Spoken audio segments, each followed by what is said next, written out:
Hey guys, welcome back to the channel. This is a story about what if Juubi Naruto My Hero Academia harem. Before I start, please support for more amazing content and do consider subscribing to my channel and share this video with your friends. This is written by SLYTHEFOXX2 and link in description and support writer. Let's start the video. Chapter 1. I hate myself every time we do this, she whispered in his ear. She did. She'd hate herself. Hate herself for giving in to a villain. For missing the smell of his cologne and the feel of his weight while on top of her. She hated the cycle they were in. She hated. I love you enough for the both of us, he replied back as he entered her, and she relished the experience of sight and sound vanishing, of the moment when there was only them. In that one moment things could be as they were before everything turned bad. Before the incident. Before she was shown her own conformity, her own cowardice. She didn't desire a simple life, she needed it. And yet, she gave herself to one incapable of such smallness. She loved him, as best she could, as much as she could. But he was a storm, his emotions and passions ran deeper than anyone she'd known before or since. The only thing greater was his resolve, broad shoulders that could withstand all challenges. She was normal. One raindrop amongst many. And as she clung to him, legs and arms wrapped around his larger frame she had to ask, why me? Why her? Why not some top heroine or villainess? Someone as grand or as strong? Why me? He asked in return as his pace increased. Clear thinking had become untenable, but even if she were coherent she wouldn't have a response. Why him was so obvious as to hardly require thought. But she'd never voice it, her speech reduced to moans and broken syllables. It was only after their mutual climax that it would all come crashing down. Instead of feeling safe and loved in the arms of her man, she felt crushing sadness. In. Why? She asked, tears welling in her eyes. Why couldn't you have just given in? The sheet slid off her and revealed a baby bump. Feeling a breeze run around her tummy, Inko rubbed it gently. I saw people in need of help so I helped. I didn't cause any property damage, I didn't harm anyone. I just helped some people that needed it. And some hero gets jealous I'm stealing the spotlight, so he tries to subdue me. No, I'm not built like that. But you kept escalating, she said. Only to match them. What had I done that was so wrong? I told some government agent no, and they didn't like that so they sixed their dogs on me. I would have stopped fighting the second they did, but they only stopped when I made them stop. And now you're the most wanted man alive. I love you, but I can't raise a child with a criminal. Miss Midoriya. The voice on the other end of the line called out. Yes, I'm here.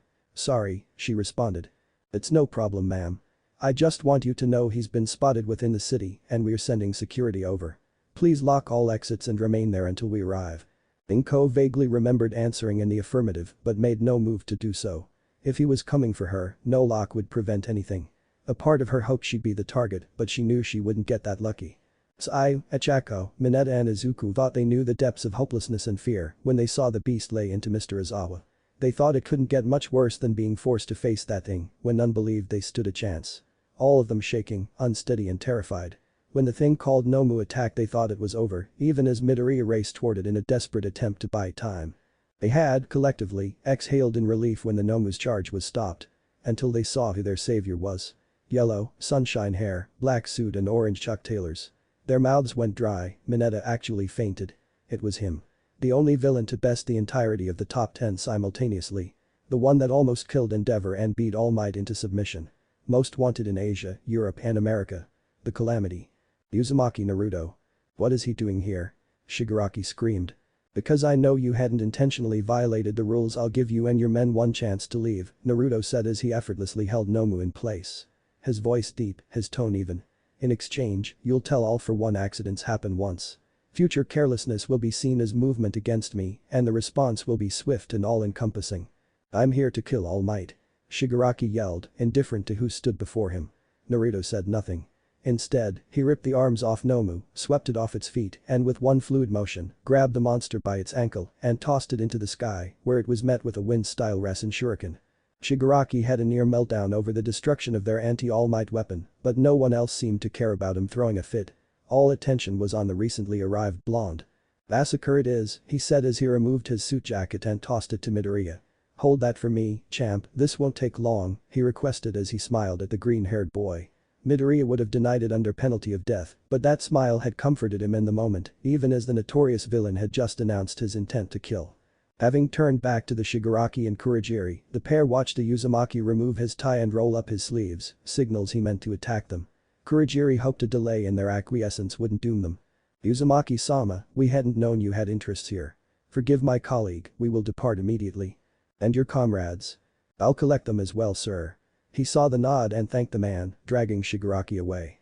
Apparently satisfied that the threat had retreated, Naruto made his way over to Aizawa. The students tensed as they watched his approach, but became confused when he chuckled. Eyes, he's already hurt. I gain nothing by harming him more. Relax, I'm here to help, he reassured them. Once arrived, he placed a hand on Aizawa, and the students watched in mild awe as the man seemed to heal instantly. I appreciate the assistance, but I can't let you do what you came here to do, Aizawa said just loud enough for Naruto to hear. Irrational, Shota, Naruto admonished. Do you think I came here on a whim? Or that I'd allow myself to be stopped by anyone? That I'm not willing to fight everyone? Shota was slow to respond. This felt like a moment where fates could diverge. He was one of the few to know the real story of the villain Uzumaki Naruto, instead of the Hero Public Safety Commission's propaganda. In their quest to stamp out anything they couldn't control, they gave rise to a symbol of villainy equal to All Might. It was irrational. To say the least. Not here, Uzumaki. Not like this. Shota realized he wouldn't be able to stop the man, but he was still responsible for the mental and physical well-being of his students, and this was a shock Midoriya didn't need right now. I'm not going to blurt it out, but I know what it feels like when everyone around you knows more about you than you know about yourself. It's isolating, you start to wonder who you can trust. Why now? Shota asked. From what he knew of the situation, Midoriya Inko requested Uzumaki keep his distance to protect their son. He'd done so up till now, so what had changed? Several reasons, but you aren't a person who is owed those answers. Finished with the discussion, Naruto left Shota and returned to Izuku and friends. If you ladies wouldn't mind, Izuku, could I talk with you for a moment? Naruto requested. Naruto saw the concern on their faces, so he reassured them. I just want to talk, we won't be but 20 feet away. The former ninja smiled when Izuku nodded. How's Inko? Naruto asked once the two were alone. He saw his son crane his neck, face ridden with shock. He laughed at the display, all kids think their parents came into existence with them. Yes, I know your mom, Izuku. How is she? Well, sir? He said with hesitation. Naruto didn't visibly react but hated the awkwardness. He remained silent, hoping Izuku would give him more than well. She just got her black belt in jiu-jitsu a few months ago and was really happy about that. Does she still compete? Naruto asked but knew the answer. Not as much but occasionally. I try to get her to do it more often, but she doesn't like all the attention of the bigger competitions. It makes her anxious, Naruto added in agreement. He wished he could have helped her more with it, but treating it as a problem for him to solve or a defect she needed to fix would have only added to her problems. She managed and had a life, whatever her struggles. And how about you? How are you liking UA? How's your training? No offense, Mr. Uzumaki, but why do you care? Izuku forced out after several moments of internal deliberation. Naruto scratched the back of his head, it was as good an opening as he was going to get. Well, Izuku, I care because. A booming voice yelled and Naruto felt his agitation spike. All Might, puffed up and a head full of steam, arrived like thunderclap. But it wasn't just him, much of the UA faculty was here along with several other pros. Naruto grabbed the red feathers that tried to attach themselves to Izuku and flung them away. When they didn't return, he assumed Hawks got the point. Though, he'd give props for getting the kids and Aizawa out of the building. Stay here, Izuku, everything'll be fine, Naruto said. Wait, I can explain to All Might, you haven't done anything today. I appreciate that, but it won't be necessary. Matter of fact, you should treat this like a learning opportunity. I hear you're really good with quirk assessments and decent with battle strategy, so consider this an intermediate lesson. The limitations of a numerical advantage. As Naruto spoke, Endeavor, Edgeshot and Kamui Woods revealed themselves. I'm assuming you've seen recordings of the incident and know the basic limitations of groups attacking a single opponent. Right, Izuku? Why yes. Space is a limitation. Only so many people can attack at once, and the more diverse the skills the more limited that spacing becomes. Good lad, Naruto complimented. But you must assume your enemies are aware of this limitation as well and have devised stratagems to counteract it. This is a battle of stages. All Might and Endeavor are Mr. X, they'll attack head-on, but they aren't the keys to victory. Then who is? Izuku asked. She's out of view for the time being, but if hard doesn't work they go soft. Don't worry, this won't take long. As soon as Naruto said that, Snipe fired several rounds. Naruto caught them between his fingers, refusing to move until he chose to. All Might rushed in and Naruto tossed the bullets at Endeavor to slow his approach. With his free hand he caught All Might's punch, the collision created a shockwave. You've gotten weak, old man, Naruto mocked. All Might attempted to answer with a follow-up punch but was intercepted by a knee to the chin. The power of the blow and Naruto releasing his fist caused All Might to fly back. Kamui Wood sent a barrage of tree branches. Naruto stayed still, he knew it wasn't the real attack. Burn. Endeavor yelled as he ignited the branches and created a great blaze. Ugh. Kamui grunted as a fist buried itself into his abdomen. All Might arrived to aid his fellow hero and unleashed a chain of punching combinations powerful enough to cause shockwaves, but Naruto dodged or deflected them all. How can you fight alongside Endeavor knowing what he's done, All Might? Does the peace you symbolize end at the front door? Naruto teased as he continued to evade the onslaught. The two were going at such a furious pace that no other hero could get involved, and Naruto's only attacks were throwing shuriken at the feathers, still trying to apprehend Izuku. What? No answer, hero. Physical and emotional abuse are okay, as long as you're a favored dog of the commission. Whatever his flaws, you are the greater danger, Naruto. You represent the belief that the powerful should get to pick and choose which laws they follow and which they don't. Naruto slipped through All Might's offense and landed a palm strike above his heart. The blow stopped the hero's momentum long enough for Naruto to execute a 1-inch punch and send All Might flying, blood spewing from his mouth. Endeavor thought it was his time to truly go on the offensive, but Naruto suddenly appeared before him and felled him with a series of hooks to his body, cracking several ribs. Once on the ground, Naruto kicked Endeavor away like a stray can. He returned to Izuku's location and waited. They need to hurt me, Izuku. 1. To get you away from me, and secondly, to make me go to their second stage instead of bringing it to me. Edshot will try, Gang Orca and Cementus are meant to disorient me. Watch. Izuku did just as he was bade. He watched the notorious Uzumaki dismantle the heroes, taking out Edshot before he moved on to others. Ectoplasm was next, his clones offering no resistance. Cementus attempted to corner the Uzumaki, while Gang Orca used his sonic waves to disorient, but he blitzed the aquatic mammalian hero before turning on Cementus. On and on it went until he walked back over to the lone remaining UA student, Midnight tied up in wire and being carried over his shoulder. She was the linchpin. Not a bad plan, they don't know if her quirk would affect me or not, but once it was clear I knew their endgame they couldn't adjust. Planning is fine, but rigidity is death. Gotta flow. Smooth is fast, you know. Naruto explained and Izuku nodded. While he didn't think anyone could mimic the Uzumaki's style, the larger principles of his approach could be utilized elsewhere. Both heard grunts and the sound of a body shifting. Naruto turned to see All Might returning to his feet. He casually tossed Midnight to the man, forcing the hero to catch his fellow instructor. Izuku didn't know how he did it, but several torii gates fell from the sky and created a barrier around the fallen heroes.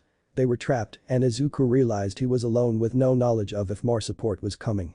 He heard the hapless banging of fists against the barrier's walls. All Might's punches matched the pulse of Izuku's heartbeat, which felt like it was in his ears. He moved. He didn't know why. He should have been terrified, a part of him was, but the cowardice of being a passive observer while real heroes tried their best, he couldn't stand by any longer. His flying cross was caught, the mid-air high kick that followed it was blocked, and Izuku was tossed away like he weighed nothing. What are your win conditions, Izuku?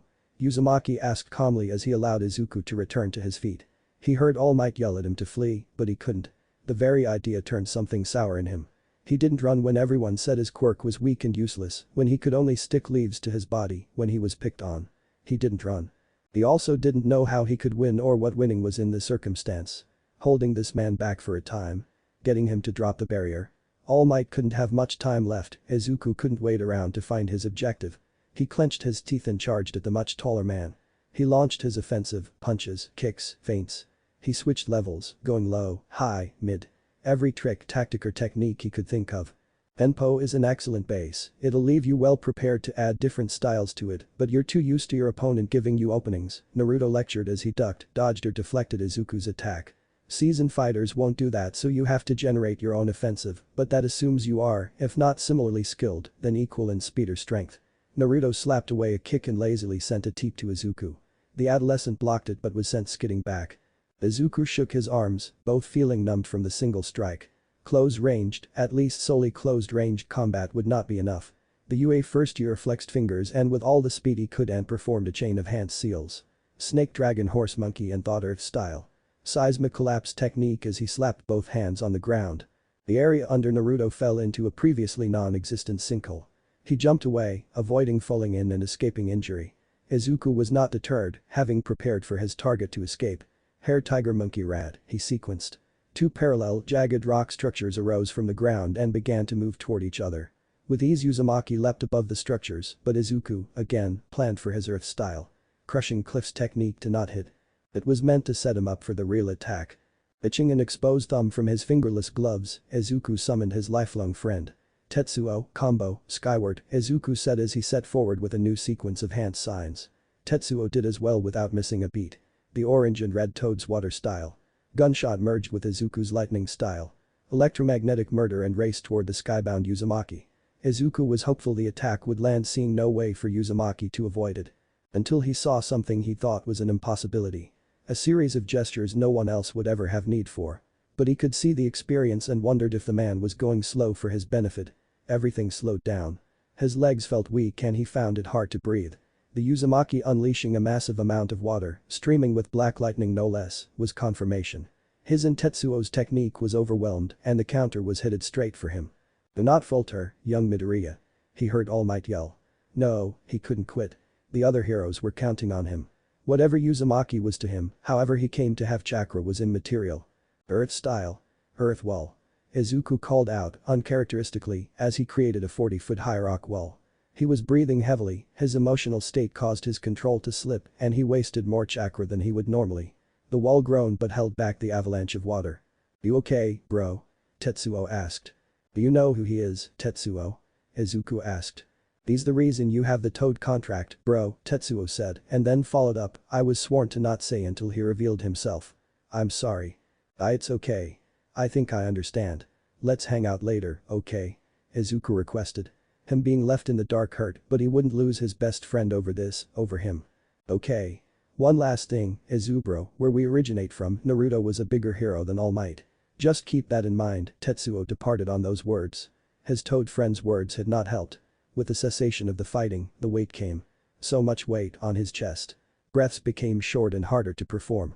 Why hadn't he been in his life? Had his mom lied? Was he here now? Where had he been? Was he when his mom used to cry herself to sleep? Did he get the nerve to show up? What was he supposed to do? Opinion should he have of this man? Did this mean for his career? How could he forgive him, move past the lies, face the most wanted man on the globe? "Breathe, son," a soft voice cut through the storm of questions. "Just focus on the timing of your breaths. In 2-3. Out 2-3. Everything will come in its time, so just breathe."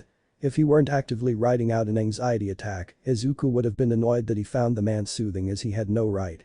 When his breathing started to return to normal, he felt a hand on his shoulder and was transported to the top of his earth wall. Uzumaki, his dad. Sad and Izuku followed suit. The man handed him a leather-bound photo album. Izuku looked up to him in question, but was greeted with the brightest smile he'd ever seen. "I know you have questions, you are owed answers.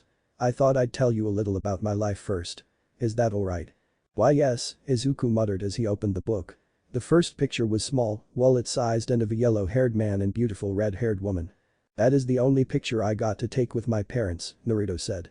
Izuku didn't understand until he really looked at the photo and saw the baby bump. "My parents and I were attacked the moment I was born. The man unleashed a great power upon the village and manipulated him into doing terrible things. They sacrificed themselves to save me and our village.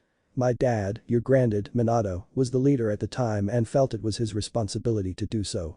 He also believed I would be the only one able to defeat the man who killed my family before I'd ever get to know them." "How could he think that?" Izuku asked. His dad was just a baby, how could anyone just believe that? "It's complicated, but partially because there was a prophecy, partially because my dad was an unparalleled genius so it made him weird, and partially he wanted to make himself feel better about leaving me alone in the world with a terrible burden." Izuku nodded and flipped the page. The next picture was Naruto sitting in a chair, face-splitting grin, wearing a hat too big for his head with an older man smiling fondly behind him. "That was Sarutobi Hiruzen, the third Hokage, what we call the leaders of my village. He appointed my father his successor, but returned to power after his death. He was a kind, wise, and powerful man, but greatly flawed. He trusted blindly and would allow sentiment to override logic. I was widely discriminated against within the village. No one knew of my lineage, only that I contained the very force that ravaged the village, but I didn't know I contained anything. I resented the villagers. I started to want to hurt them for their constant rejection. The old man made mistakes, but he pulled me from my hatred and prevented me from closing my heart to others. For that, if nothing else, I'll always be grateful to him." When Naruto said no more, Izuku turned the page. The picture was of Naruto with a young man who had a scar over his nose. "That is Iruka-sensei. I wasn't the best student for a lot of reasons, so when I failed the exam to become an official ninja, one of the instructors used my desperation to trick me. The man intended to kill me but Iruka-sensei saved my life. He also defended my very humanity on the night I discovered what had been sealed into me. We managed to beat back the traitor, and Iruka was there for many of the most important moments of my life. The two would continue to work through the photo album, Naruto sharing tales of his time as a member of Team 7, of meeting his godfather master, and how he personally recruited the 5th Hokage. As they moved forward, the story got darker and Naruto spoke of betrayals and war. Of a final clash between two brothers. Of death and consequence. But then things got bright again when Izuku arrived at a picture of his much younger mother. Several photos of them together. Then of Izuku in a hospital nursery. Izuku was amazed at how many pictures his father had of him, candids with his mother in the picture so she couldn't have taken them. His first day of school, promotion ceremonies at his dojo, etc. Just because you didn't see me doesn't mean I wasn't here, Naruto said to a teary-eyed Izuku, the boy trying and failing to contain his emotions. Oh my, it seems you've made a mess, Mr. Uzumaki, a little voice called from below. Naruto rolled his eyes. Nezu, he greeted emotionlessly. I prefer principle, the amalgamation said.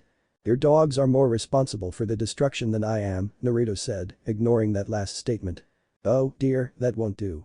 Why don't you both come down here so we get this all cleared up? In a blink of an eye Naruto and Izuku were by the principal and following him to the barrier imprisoning the heroes. Nezu slipped something to Naruto, Izuku couldn't quite tell what, but it caused his father to smile, deviously. Nezu stopped, as did Izuku, a few feet from the barrier, but Naruto got right up on it. Hey, old bitch, you like apples? Naruto asked. The symbol of peace bristled at the name but nodded. Naruto slapped 2 plastic cards, one on each hand, against the barrier. It was a full hero license and a UA faculty id. How do you like dem apples? Chapter 2. Why are we here? Endeavor barked. All Might didn't appreciate the number 2 hero's tone, but he was also curious why the commission requested the presence of the top 10, especially when no press was on scene. Something was off, the commission's board seemed stiff as they sat across the gathered heroes. No one answered, and All Might saw Endeavor tense at being ignored. A projection screen descended from the ceiling and a picture, from a camera phone most likely, appeared. It was of a young man, possibly in his late teens. He was smiling in the picture and seemed harmless, though without knowing his quirk it was impossible to tell. This is why you are here, Endeavor, a suit spoke. This man has attacked just under 20 heroes who have attempted to detain him. How is it we've never heard of him? Ryukyu asked. We believe his motive was to stay underground and slowly build support, another suit answered. Is he building an organization, some kind of outfit? Gang Orca questioned. No. The support he is building is of the people, and that's one of the reasons you haven't heard him. His neighborhood is protecting him and refusing to cooperate with us. We believe he is seeking to undermine the very notion of heroes and is using his victories over us to demonstrate our ineptitude. We can't lose the support of the people, nor can we allow them to be manipulated by this young man. We want a public showing of force. We want the entirety of the top 10 to reveal this man to be the criminal that he is, and we want to reassure all communities that they will receive the best that we have. This, to All Might's mind, was overkill. The entirety of the top 10. Only the largest of organizations or maybe all for one deserve this. It didn't make sense and there was another flaw to the plan. Wouldn't this overwhelming attack simply increase his support? The symbol of peace asked. That's the thing, All Might. We don't know his quirk. According to reports, he's beaten every hero with martial skill alone. He may be winning these people over or he may have a mental coercion quirk. That is quite dastardly. All Might yelled and the other 9 heroes nodded in agreement. I'm glad you agree. We've put together an outline of his daily routine. I'd recommend you confront him as soon as possible so as to contain the threat. I wish you all luck. You call us dogs and yet you become one of us. Endeavor's pained question represented Toshinori's own thoughts, him having slipped out of his muscle form. The laughter that followed the question was dismissive and mocking. No, I'm not under the authority of the commission or even the Japanese government. Just think of me as a diplomat representing the independent Republic of Naruto. You lie. Endeavor exclaimed as shocks of fire escaped from his body. Naruto chuckled at the empty show of power. He had no intention of proving he'd told the truth as he had no reason to try to prove anything to them. He is not lying, Endeavor, Nezu said. World governments have decided to treat Mr. Uzumaki as a global citizen. Why would any government agree to that, let alone all of them? Edshot asked. Because it'd get pretty hectic having to continually replace assassinated heads of state, Naruto thought, but said nothing. Nezu simply hummed before returning attention to Naruto. May you please release them, Naruto, as we have other pressing matters. Naruto dropped the barrier and turned away. He'd spent enough time with the dogs. He quickly gathered his suit jacket and returned to his son. Walk you back to class. Naruto requested and Izuku nodded. The two remained silent as they left the USJ and headed back to the main hall. It was awkward, the silence between them, but Naruto would be hard-pressed to think of a time he'd been happier. This was his son and even if it hadn't been ideal he had a chance to be present. There was no making up for lost time, but they could build. It wasn't easy to suppress his natural exuberance, but Naruto didn't want to overwhelm Izuku. He'd matured enough to know he could be a bit much, could come on strong if he didn't check himself. So, even if Izuku didn't say anything during their walk, that was fine. They were together and that granted opportunity. His son started to conjure sounds but couldn't seem to land on a word. Yes? Naruto asked. His boy struggled to meet his gaze, but Naruto took it as a general nervous disposition and not a reflection on himself. He wasn't that scary. That lightning technique you used was black. Could I learn that? Of course. I'll even take you to get the tattoo once you do. The tattoo? Izuku said with a raised voice. Yep. The black lightning is a special technique created by the third Raikage and passed down to his final student, Dari. Dari taught me as a thank you for saving his life and the lives of his division. I even got the tat on my left shoulder. Mom would freak if I got one. Naruto laughed lightly, I suppose she would. So, how about we try to create your own color variant? Part of the reason I'm here is I'd like to start training you, if you'll allow me. It hurt a little to see the genuine shock in his son's eyes. You want to train me? Of course. Naruto replied. The toads and scrolls I left were decent aids, but one-on-one instruction would have been better, and I know you've plateaued recently and still struggle with your Kekkei Genkai. Why you know about that? Izuku's face had reddened in embarrassment, but Naruto saw no need for it. He'd basically struggled with everything that weren't shadow clones or subterfuge until he was 16. Though, the grumpy fox throwing off his chakra control didn't help. In my defense, I hadn't learned to like you yet, a deep voice expressed lazily. Naruto ignored his friend, assuming the fox only woke up long enough to say that before returning to slumber. Refocusing on his son, Naruto nodded. By its very nature it is volatile, so you managing to use it while under duress isn't shocking. But it has more applications than you realize. Don't worry, we've got time. And they did, but when Naruto learned that his son and a classmate had been attacked by some sludge person, he had to be talked down from a violent overreaction. And just know, training can be its own thing. I know we have to work out our relationship, but your ability to protect yourself comes first. So, I'll do my best to not overreach.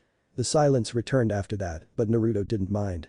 It was a nice day, all told, the weather reminiscent of Konoha during early fall. He thought about his original home less and less as the years had passed, but it also hurt him less when he did. He hoped his precious ones were well, but they were beyond him and could only exist as memories. Walking toward the door of the main hall, Naruto saw Izuku give him a look of quiet mortification. It was good to know even his son had the typical aversion for parental embarrassment that most adolescents did. I have to meet recovery girl, Naruto explained and watched a relief spread across Izuku's face. Izuku was nearly back to his homeroom before he realized he still had his dad's photo album. It was a careless oversight, but the hero in training had felt muted since he saw another person perform ninjutsu. His dad was Uzumaki Naruto. He didn't know what the appropriate response was to such a revelation. His mom had spoken about him, but never in enough detail for him to figure out Naruto was his father. He wasn't angry at either of his parents. He'd had a happy childhood, his mom always supported him and his dream of being a top hero. Even if they'd never met, he knew it was Naruto that provided the money, so his mom never had to work, and only on rare occasions did he feel like he was missing something by not having a dad around.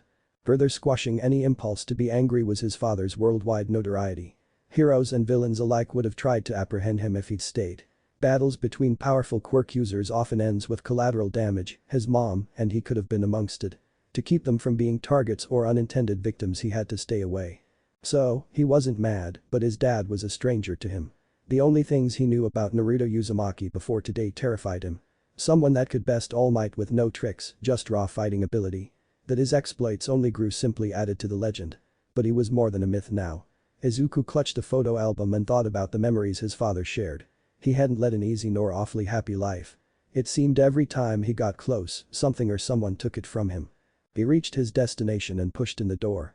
More and more questions swirled around his head, but his thoughts were stopped dead by the feel of something soft smushed against his chest and arms around his neck. "You're okay," was voiced excitedly. "We were worried about you when Hawks couldn't retrieve you," Ribbit, Sayu added. His focus drifted from the hug to the rest of the class. It seemed that none were hurt, but most looked concerned for him. Feeling embarrassed he made them worry, he scratched the back of his head with one hand while waving the other. "I'm fine, guys, really, and so are the heroes." Did they beat that blonde bastard? I bet that fight was beyond manly, Ijiro exclaimed. Well, no. They tried but he trapped them in an inescapable barrier. There was a round of side conversations, most wondering if barrier creation was his father's quirk. He didn't want to confirm nor deny. He really just wanted to move on as he didn't care for all this attention. Bullshit. Kitsuki yelled, explosions coming off his hands. There's no way someone with a shitty quirk like that could beat All Might once, let alone twice. Izuku didn't know why he felt such a deep spike of annoyance. Kitsuki was just being the human buzzsaw he always was, and even Izuku was hard-pressed to think of someone that could defeat a prime All Might, but his dad had done just that, and All Might wasn't in his prime anymore. Believe what you want, Kitsuki, Izuku responded and hoped it'd be the end of the exchange. It, unfortunately, wasn't in the cards. Kitsuki leapt to the top of his desk, striking a pose that Izuku would never believe he hadn't practiced beforehand. Stance wide, crouched with arms open and palms facing up. The reds of his eyes could barely be seen. Don't you try to hi-hat me, you shitty nerd. He yelled while causing several minor explosions. Izuku wasn't in the mood for Kitsuki's crap, so he chose to walk to his desk and say nothing more. His former friend became even more irate and grabbed the photo album in retaliation. Faster than he could even process the thoughts, Izuku threw up his right knee. Bitsuki assumed knee strike and moved away, but it was a feint and set up a jumping roundhouse that the explosive future hero walked right into. The force of the kick caused Kitsuki to crash into the back wall. All looked shocked at what had just transpired, none more so than Izuku. Sure, he thought about slugging Kitsuki before, but he never did it. He was drowning in the silence as the unblinking gazes of his classmates started to burn through him. This was bad. He could be expelled for fighting a fellow classmate. His career could be off. Ichako-chan, the cinnamon roll is starting to freak. He needs another hug, stat. Mina said to a round of chuckles, but Izuku could admit the first one was nice. A second wouldn't be the worst thing in the world. I'm going to fucking kill you, Deku. Kitsuki screamed from the ground, giving a go at his best Vegeta impression. Izuku shifted into his fighting stance and waited.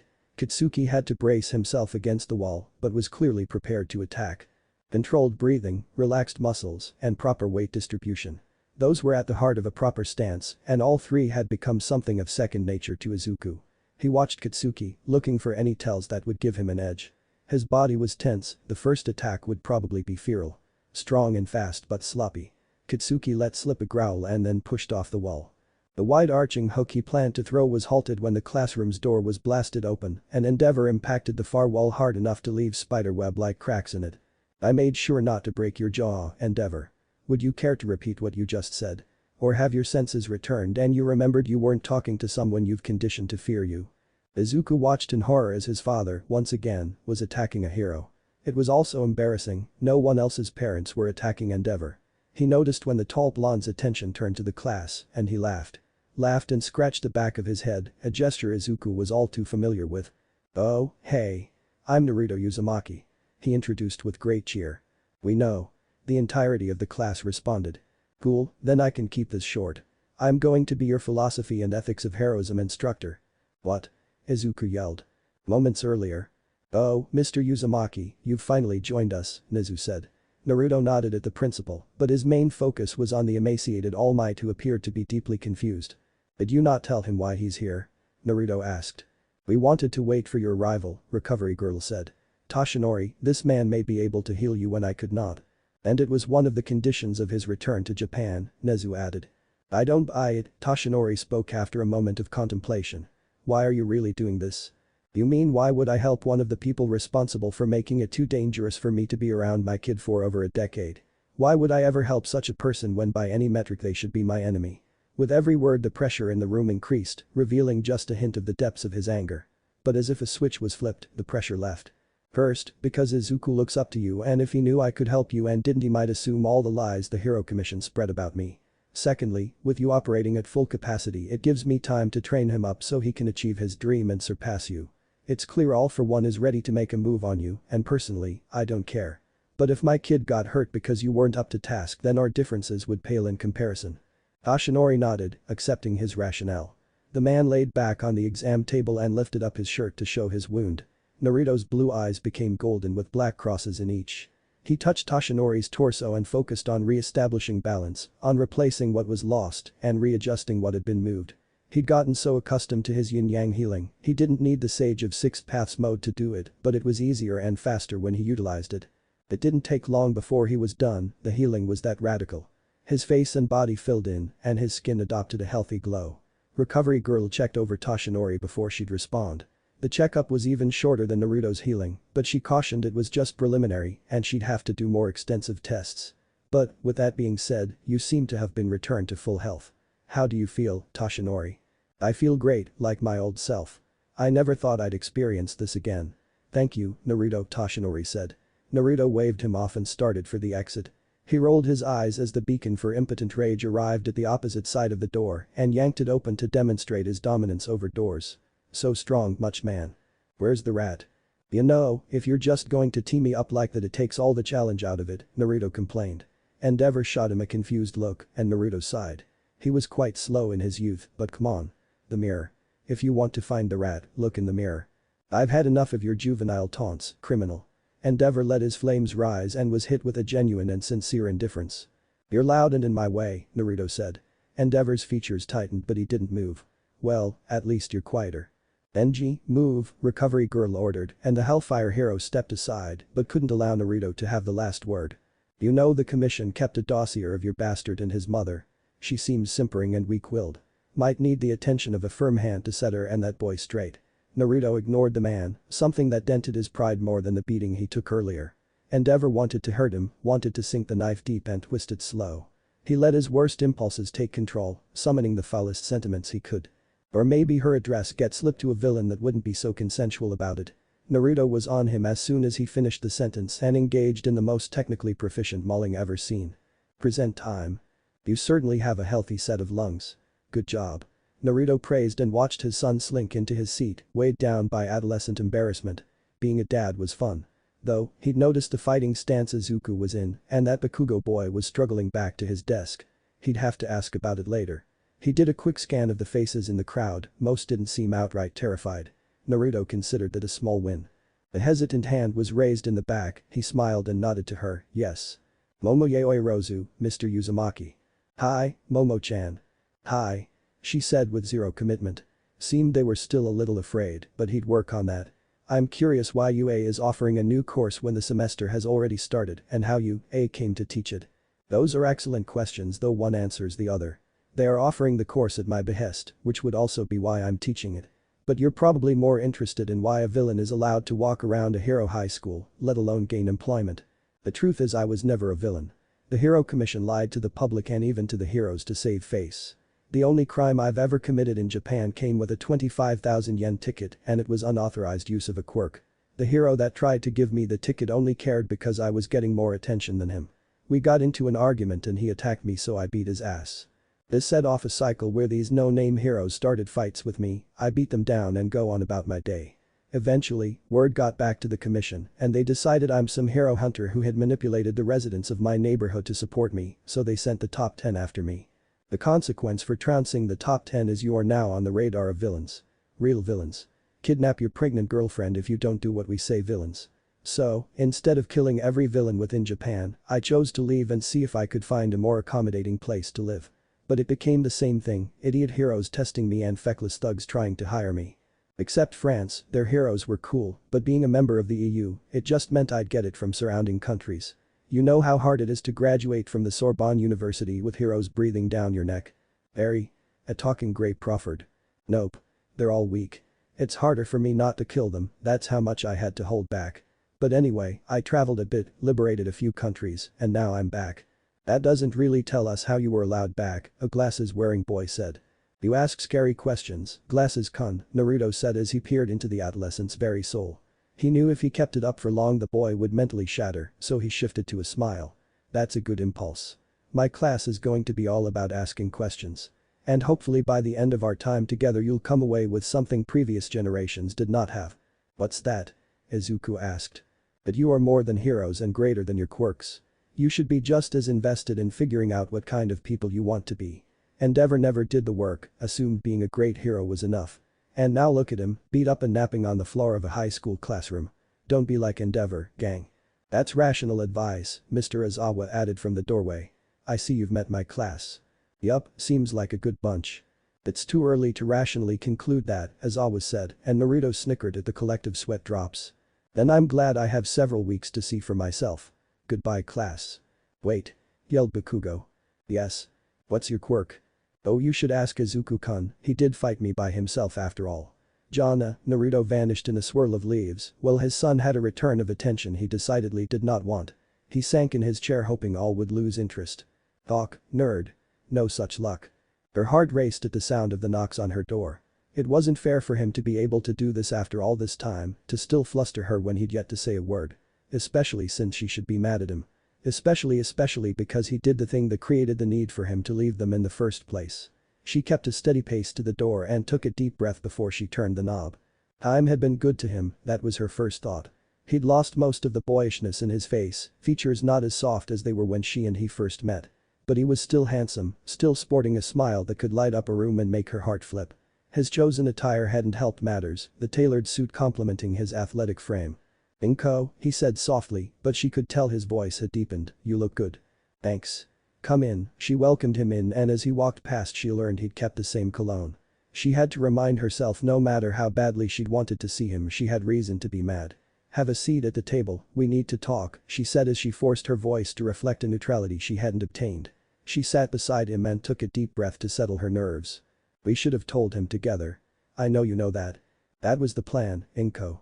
I was going to check in with Nezu and get my documentation squared away, then come here so we could plan on what to do and how to tell him. Unless he changed radically over the past 15 years, she believed him. Then what happened? I know the students were attacked and I'm so grateful you were there to keep him safe, but why was that the time to reveal everything? Because the first time my son ever looked me in the eyes, his were filled with fear. He was terrified of me. Not the situation, not that thing I took care of but me. I couldn't wait, I couldn't let him think I'm someone that would ever hurt him. I just couldn't. Inko hadn't realized it until Naruto finished speaking, but she was holding one of his hands in both of hers. Any anger she felt had dissolved and the only thing left was guilt. I'm sorry. I know you stayed away as much for me as for Izuku's safety. No need to apologize, by all appearances he seems a decent young man and you've done a wonderful job of keeping him safe and happy. If the price for that was my absence, I'd gladly pay. A comfortable silence settled between the two as she savored the feel of his hand in hers. She could pepper him with questions, but her overriding concern had been if he were well and if he resented her. She had an answer to both so for just this moment she wanted to be a little selfish. Time, however, would not abide a request and the seconds ticked away without a care for her desire that they not. Izuku will be home soon, I think I should talk to him alone, Inko said. Are you sure? We can explain everything together. Inko shook her head as she knew this was something she needed to do. I don't know how Izuku will react, but if he is angry at me but you're here he'll use you as an outlet. I can take it, Naruto assured her. But it won't solve the problem, it'd just be putting it off. No, we need to have this talk just the two of us, but I promise this will be the last thing I exclude you from. Naruto nodded and stood up from the table. Inko escorted him to the door. As he stepped out he turned around to meet her eyes. You do look good, Inko, he said. Why you already told me that, she responded in mild embarrassment. Yay, but I didn't think you believed me. What makes you think if I didn't believe you before I'd believe you now, Naruto? She tried to sound indignant, but given how she was clutching her hands and looking down with a slight blush, the effect was lost. Inko felt his palm rest on her cheek. The warmth helped calm her. I'll say it as many times as you need to hear it, Naruto shared. That won't be nah. Because I didn't come back just for Izuku.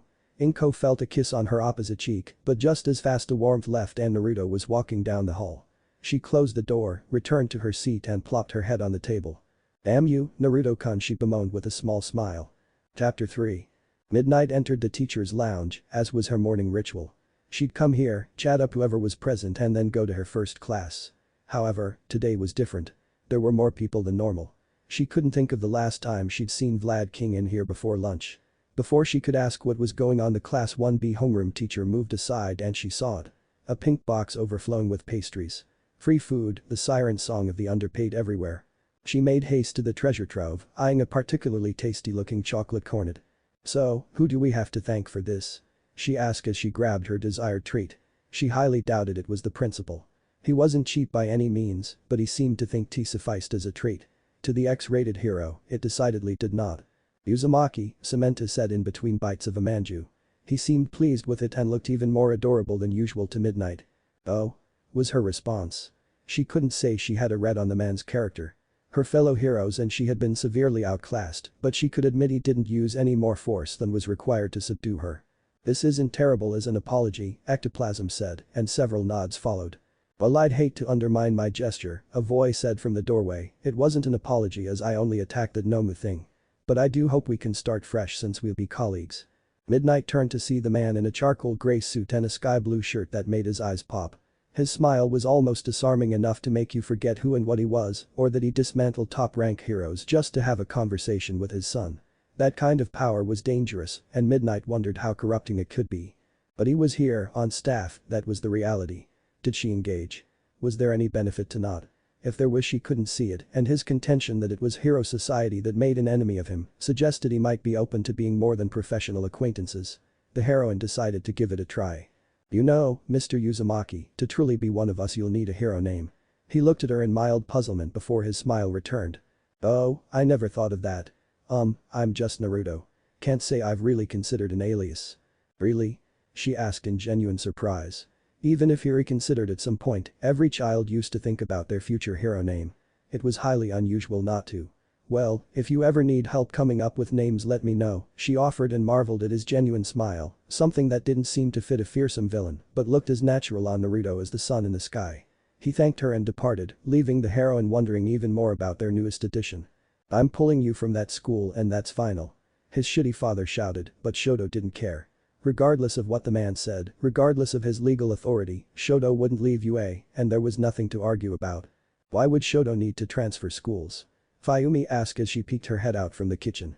Endeavor got beat up by Uzumaki Naruto, Shoto answered. He could almost smile at the man's glare.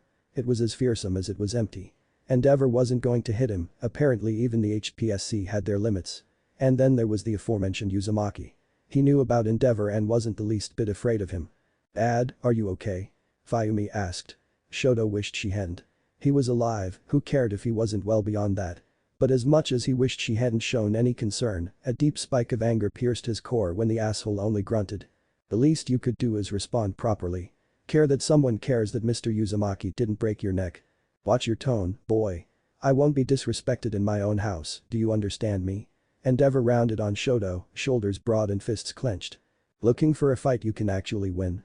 Shoto asked uncharacteristically.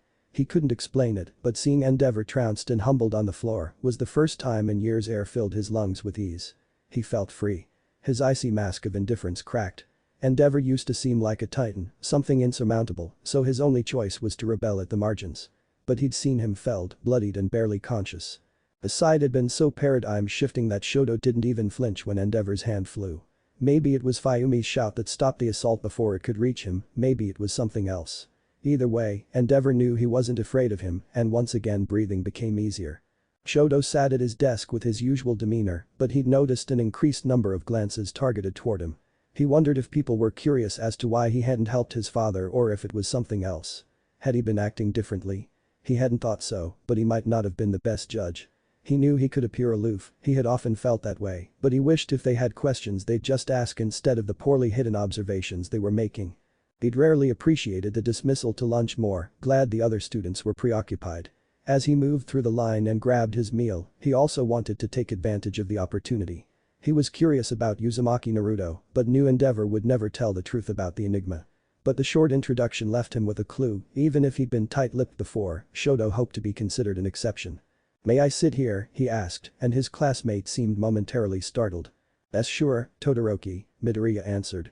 He took his seat and began to slurp his soba noodles. He hadn't thought this part out particularly well, nor was he the greatest at extended interactions. Would being blunt offend Midoriya? There was only one way to find out. Midoriya, could you tell me about your time with Uzumaki Naruto? Why? He asked. Very few people stand up to Endeavor, and Uzumaki seems to know things that aren't widely known. I'm just interested in what kind of man he is. Oh, okay. Well, it's like I told everyone else he started and then relayed the details of their interaction. Todoroki didn't know why, but he felt Midoriya was withholding something, but it wouldn't be wise to call him a liar baselessly. He nodded and continued to enjoy his lunch. So, Todoroki, are you looking forward to philosophy? He swirled his noodles in contemplation before settling on his answer. I am more interested in the teacher than the subject. While diligence in our studies is a must to be the very best, I must confess to also being far more intrigued in the legitimation of Uzumaki, Ida announced. Uraraka meekly agreed, but Midoriya stayed silent, Shoto noticed. What about you, Midoriya? the ice user questioned. He watched the boy adopt a look of deep contemplation before he answered. My dad couldn't be there for my mom and I, but he'd send things to help me with my quirk. Training guides and the like, you know. One thing he said, which he got from his old village, was, if you do not possess heaven, gain wisdom and be prepared. If you do not possess earth, run through a field and seek strength. When Mr. Uzumaki fought the heroes, he wasn't just stronger or faster. He knew their strategy and knew how to pick it apart. So, I am curious how someone like that came to be, and maybe he'll show us how to become that proficient. Well put, Midoriya, Iida said, and Todoroki found himself agreeing. The lunch break passed, but not before Midoriya extended an offer for Todoroki to join them again should he wish. He'd think about it later, they all had to get to their next class. Class 1 approached the same area they took Mr. Aizawa's first assessments, all in their UA gym uniforms. There was a rush of confusion when Mr. Aizawa told them their last class of the day would take place outside and that they needed to change. Speculation about what Mr. Uzumaki was planning threatened to overwhelm the class, but Tenya managed to focus everyone on the tasks at hand. Now, as they arrived at the specified location they saw their teacher waiting on them. On was the suit he donned earlier, instead he wore an all-black tracksuit with orange stripes, with shoes to match. He was in the lotus position with a small bird perched on each shoulder. It was such a peaceful visage the students were reluctant to interrupt. Or as Mineta put it, what if we disturb him and he pops our heads off? Mr. Uzumaki laughed and answered, I'm not an ogre, for one. Now, come pair off then spread out, except Toru and Minoru. The students did as instructed, but many were still confused as to why they'd be outside and in gym clothes. However, that conundrum was jettisoned when the students saw 3 perfect replicas of Mr. Uzumaki appear from seemingly nowhere. One then transformed into a copy of Mineta, one a possible younger version of Mr. Uzumaki that went over to Toru while the other stayed by the original. Their teacher laughed as he watched their gaping faces. Alright everyone, I'm sure you're curious why you're outside and paired off. That's because we are going to be practicing the arm wrap takedown. Don't worry, it'll eventually make sense, he promised. He then demonstrated, with help from his clone, how to perform the takedown. He informed everyone about the proper ways to practice such a technique and how the person being taken down shouldn't fight, as this wasn't a competition. Everyone understood the safety of their partners was of paramount importance. And for 20 minutes the student switched off as Mr. Uzumaki gave advice on how to improve. Until he got to Tsuyu. That is near perfect, Tsuyu, he complimented. Thank you Mr. Uzumaki, but call me Tsu-chan, she requested. From henceforth I will. Now, Tsu-chan, pretend for a moment that Ichako isn't a fellow classmate but a villain and your takedown occurs after a fever-pitched battle. The only effective way for her to use her quirk is through her hands, so what should happen next is fairly obvious, right? He finished with a rhetorical question. The rest of the class stopped their drills to pay attention to the exchange. Tsu-chan, break her arm, he ordered. The frog girl looked mortified at the command and wasted no time refusing the command. Why not? This is a villain, someone who cares not at all to harm others. A broken arm can be healed so temporarily removing her quirk usage isn't that bad, so why do you refuse? There are other ways to restrain someone, Mr. Uzumaki, Tsu answered. Are those means available to you right now? Tsu shook her head in the negative. Then how would you subdue this villain? Knock her out or use my tongue as a restraint. Excellent. He replied, and you can let Ichako up now. Mr. Uzumaki turned to the rest of the class and somehow made them all feel as if he were staring into each of their eyes simultaneously. To be a hero is to be given power. The power to detain, to harm or to show mercy. Tsu-chan obviously didn't want to harm Ichako-chan, and I'm glad she didn't blindly obey that nonsensical order. But you will all find yourselves in moments when you are pushed, tired, injured, or nearing your breaking point. And yet, those that depend on you, the commission that empowers you, society itself will expect you to not falter.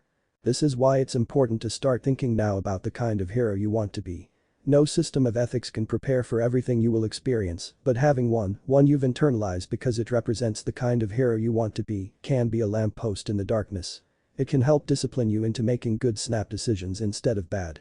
Showing restraint even when angered, standing up even when afraid. For some heroes, a villain is a villain is a villain.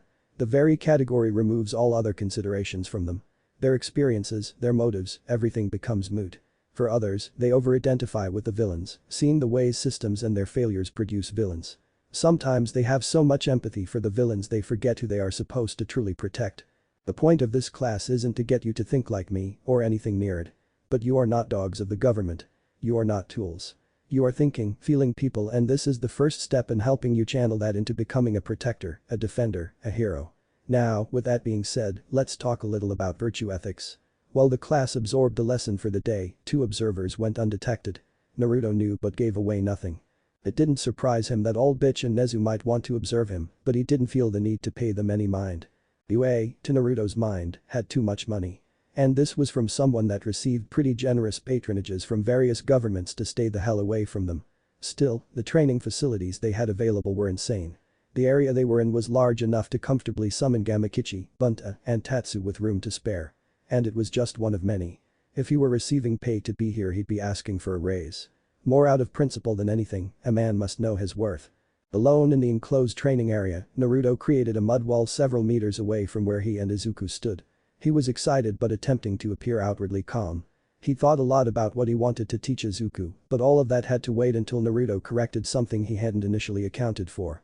Growing up in a ninja village, even before he stepped foot in the academy, Naruto was treated to chakra-enabled feats by all levels of ninja. Being super or hypersonic wasn't unrealistic to him, just something he had to train for. Izuku didn't grow up in that culture and had built barriers premised on false assumptions. He knew his son trained hard and as a result should be much faster and stronger than he currently was. Unless, he simply didn't believe it possible or based his maximum potential on the enhancement quirks around him. The spiritual part of chakra was often poorly understood, so ninja didn't know how their own beliefs could be reinforced and handicap them. His dad had undergone extensive training to remove his own barriers, to ramp his reaction time and movement speed to unreal levels. Naruto had to go through his own trials to remove the emotional barriers he erected because the village gave him an unconscious fear of himself. Now, his son needed to be shown that his limitations are much fewer than he'd previously realized. Only then could their real training start. Be loose. Being tense won't help, Naruto advised. Izuku rolled his shoulders and shot him a smile. Yes, I'm relaxed. Good. Now use a lightning jutsu and pierce that mud wall. Naruto watched as Izuku performed the hand signs and aimed his hand toward the wall. He waited for the lighting to spark and start to travel before he moved, intercepting the Raiden jutsu with a concentration of lightning chakra in his right hand. He was just outside of Izuku's reach. His son looked at him in shock and worry. Why did you do that? He asked. To demonstrate I'm faster than lightning, Naruto said breezily. Congrats? Izuku offered. Naruto wanted to bop him on the head but mushed his hair instead. Son, if chakra enables me to be faster than lightning, then why couldn't you be that fast as well? He laughed when realization hit Izuku and he made the O face. I think you've been unconsciously holding back your full physical potential. I need to know what you can do at your best so I know how hard to push you. And how are you going to find that out? You said it was unconscious, right? That is rather simple, but it won't be easy. However you feel about me, you don't have that innate sense of safety that you have with your mom. Naruto cut Izuku off before he could interrupt. It's fine, Aizakin. I haven't earned that level of trust yet. It sucks but we can make use of it because while your conscious rational mind hopefully knows I won't hurt you, I can still trigger your flight or fight response. So, we're going to spar. That's it, sparring? Izuku asked.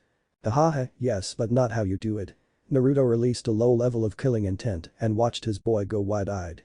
He figured even that would be something he wasn't familiar with and was prepared to give him a moment to adjust. The first test Kakashi-sensei ever gave my team he told us to come at him with the intent to kill. Izuku, I cannot stress this enough, I am not out to hurt you, but you need to fight like I am. This isn't the dojo and the more real you treat your training the better prepared you'll be. So, in the immortal words of a crazy snake lady, try not to die. Naruto yelled as he blitzed his boy. Inko walked toward her door with a smile on her face.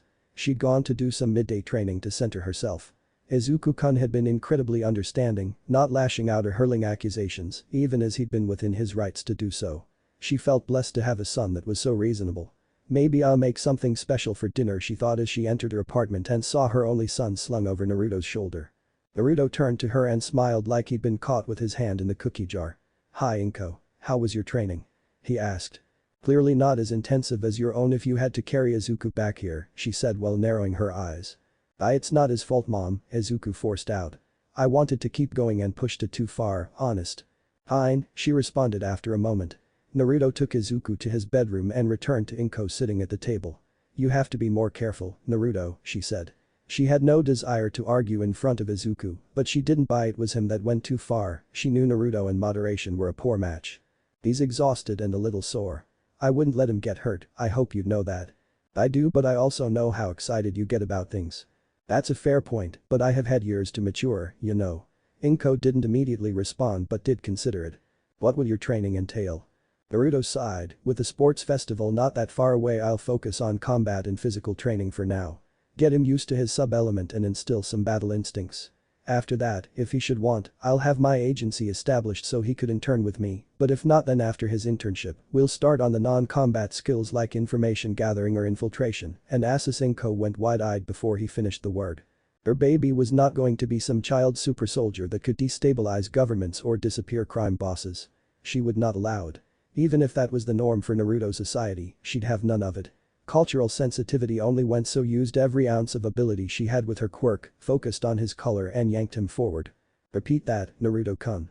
He needs to know how, Naruto said firmly and Inko let him go, not used to that tone of voice from him. When he becomes a pro, if I have any say about it, he'll be stronger and faster than All Might. If they can't beat him in a fight they may try other means. He needs to know how assassins think so he knows how to protect himself or secure a location. But, and this may be even more important, I need him to understand he isn't engaging in duels of honor. I understand you want him to be able to protect himself, but I don't want him to be ruthless. Inko, baby, I don't want to change Izuku, but I won't leave him ignorant. I have faith he can see the reality of being a hero and still keep his good heart. Inko released him and took some calming breaths.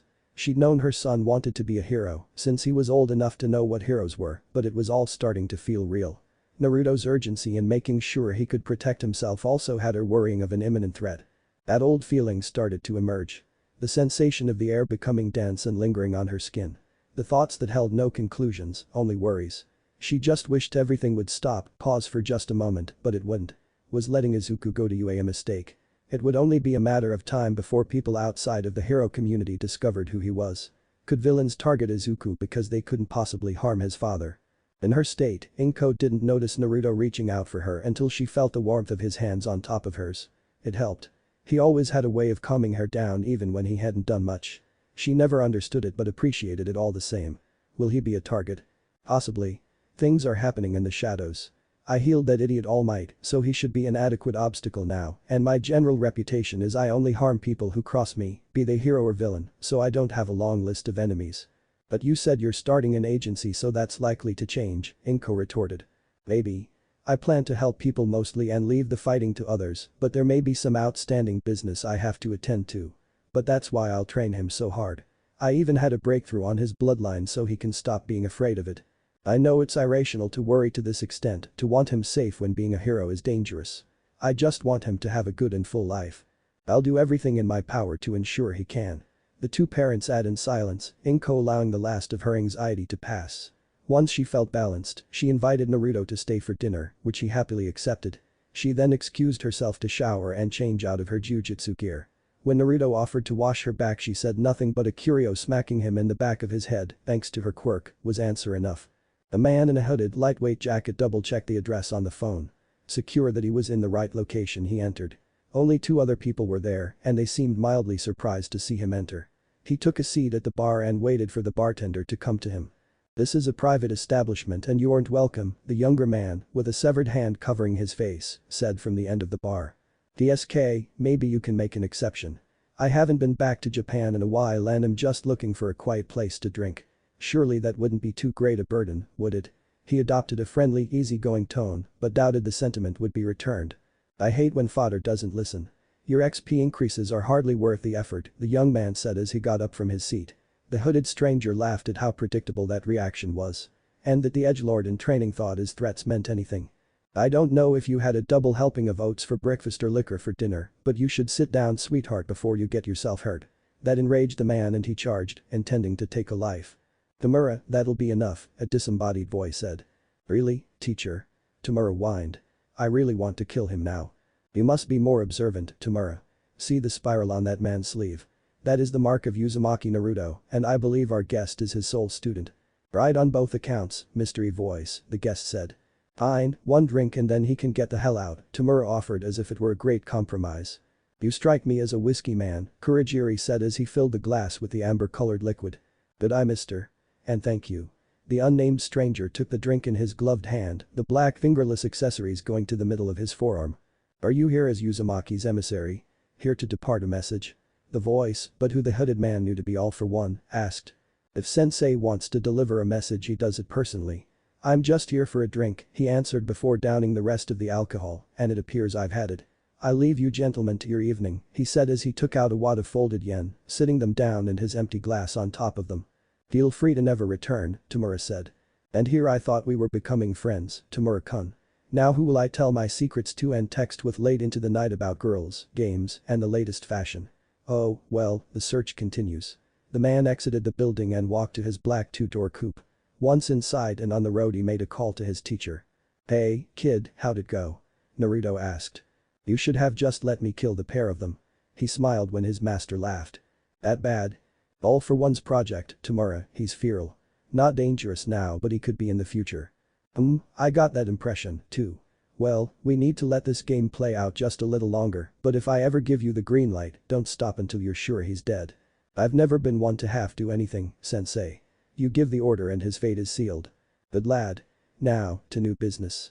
Tell me, Touya, how would you feel about becoming a pair of big damn heroes?" It was the student's turn to laugh. "Our return is going to be fun, sensei," the eldest Todoroki said. "Who says revenge can't be? We're going to settle what needs to be settled and enjoy ourselves while doing it, so come on over. I got a 10-year, 90-proof bottle waiting to be opened. On my way." Chapter 4. Thud, thud, thud.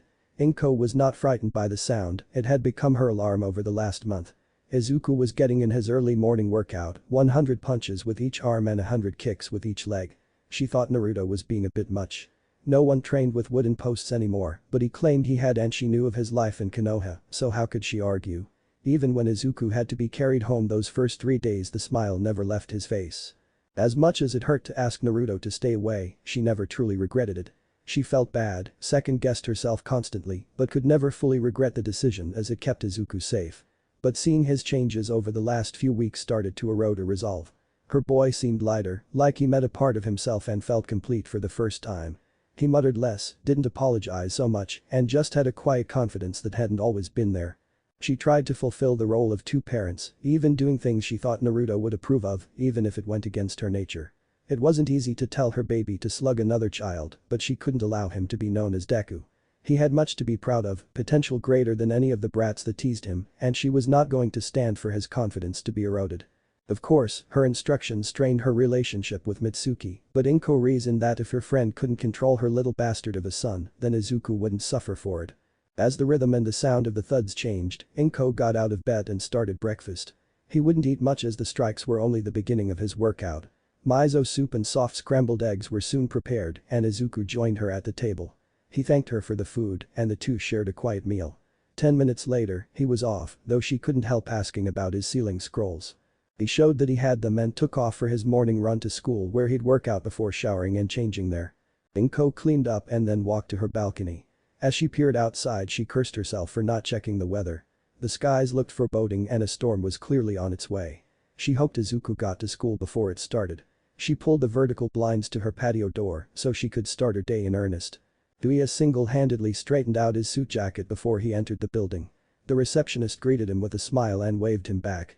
A few staff members gave him a small nod or a few words of welcome as he'd become a regular the short time he'd been back in Japan. Once he'd reached his destination he knocked once and waited for permission to enter. It came swiftly and he used his free hand to open the door. "Hi mom," he said as he handed her the bouquet of rindu. Ray placed them in her vase as she ushered him in. Her smile was reserved by not as fragile as he remembered it. As he caused it to be. Touya felt two hands grab hold of his and he looked up to see his mom staring at him. "Where'd you go, Touya-kun?" she asked. "Nowhere, just lost in thought," he said and laughed. It was fake and if his mom could tell she made no mention of it. More importantly, how are you? What's new? The cremation quirk user questioned. "I'm well. The days are routine but it's nice here. Your father ensures I have everything I need." Touya vehemently disagreed that Endeavor did anything but lock away his shame so she could rot. He wouldn't voice it, though. He knew it would upset her, but one day he'd burn that man alive for sticking her here and everything else he'd ever done. "Have you seen your siblings yet?" she asked. The hopefulness of her tone hurt. "Sorry, Mom, not yet. I've been working a lot to get the agency set up and everything." It was a weak excuse as he trained with Sensei's son a few times. He just couldn't face them. He was ashamed at having ever been jealous at Shoto and blamed himself, partially, for his burn. His leaving made Endeavor worse and it eventually broke his mom. "Please, Touya-kun, don't wait too long. They'd want to know you're well and you all need each other." Could they need him? Was Endeavor hurting them now that his favorite target was locked away? Touya willed away the thought. Even if he were, they wouldn't tell mom. Still, she was right, he needed to make his presence known so they knew they weren't under that bastard's thumb. Sensei was a generous employer and Touya had plenty of money. Which led him to make an offer. "I'll see them today if you agree to move in with me," Touya requested. "Oh, Touya-kun," she said in fond exasperation, "you're a bachelor and don't need your mother cramping your style. What if you want to bring a girl home? If it were an issue I'd rent a hotel. Besides, my place isn't small. You'd have plenty of room and if you need more I'd find somewhere else." "You don't belong here, Mom," Touya countered. She looked out the window, lost in her own thoughts from what Touya could tell. "I do, son. Maybe you did because of what that bastard put you through. Touya, please. Whatever you think of him he is still your father." "Uzumaki Naruto has been more of a father to me than Endeavor ever was," Touya responded but kept his voice neutral. He'd never yell at her, not even the hatred he had for Endeavor could make him do that, but he wouldn't acknowledge that man as anything but a burden. "He has his good points," Ray defended weakly.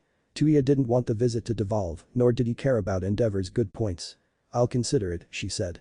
It took him a moment to realize what she meant. "You will?" Ray nodded. "Under one condition. You see your siblings today. All of them. You certainly drive a hard bargain, but I accept. I also want to speak with Mr. Uzumaki in person. I haven't had the chance since I gave him permission to take you out of the country."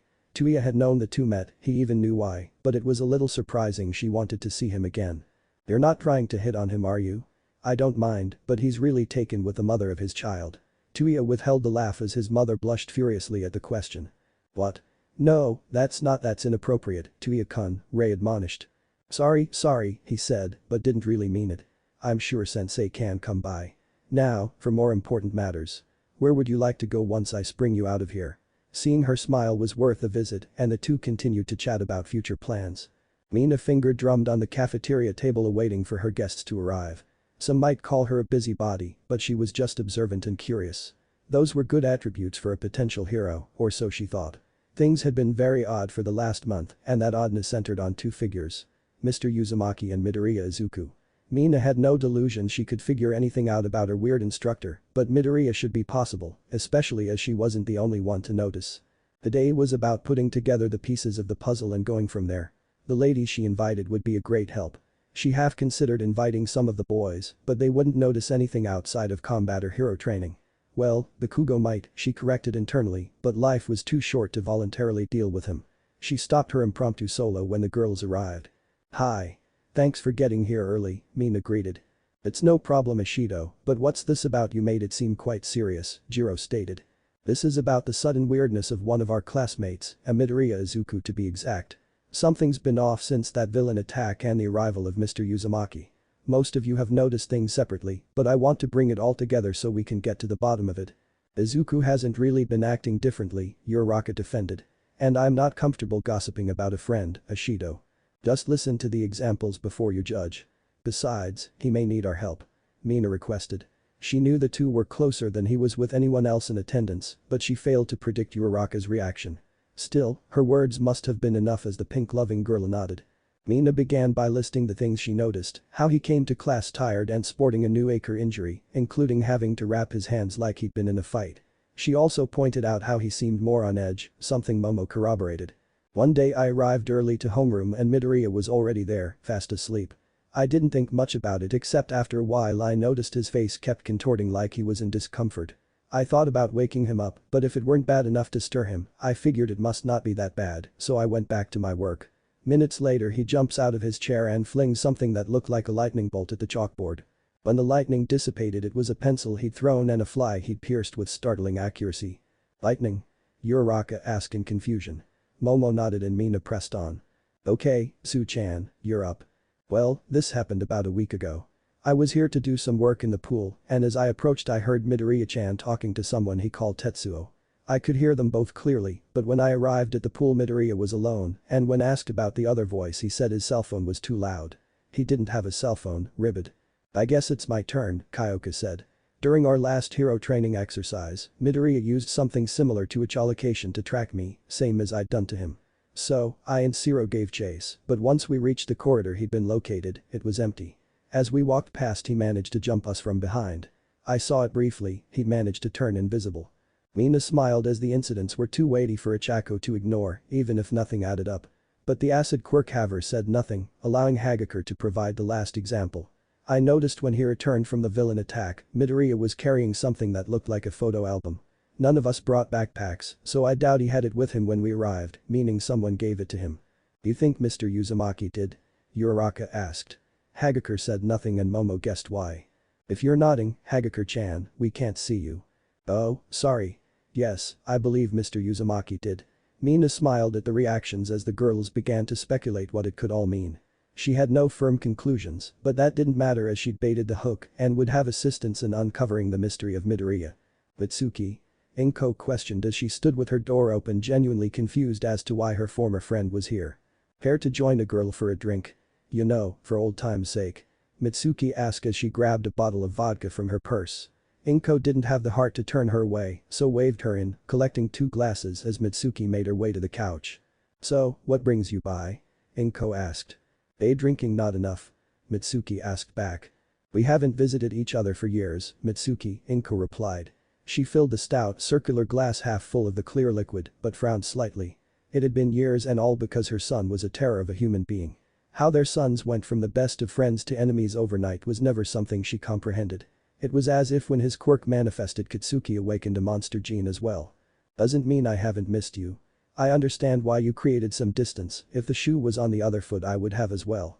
Mitsuki downed her first drink and refilled her glass. I don't know what to do about that boy. Punishments don't work. If I slapped him upside the head anymore it really would be abuse. Besides, for years he spent most of the day having his ego inflated by students and teachers alike.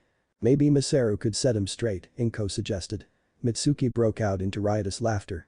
Many good qualities my husband possesses but being a disciplinarian is not one of them. Inko could only nod. He was a sweet, mild-mannered man.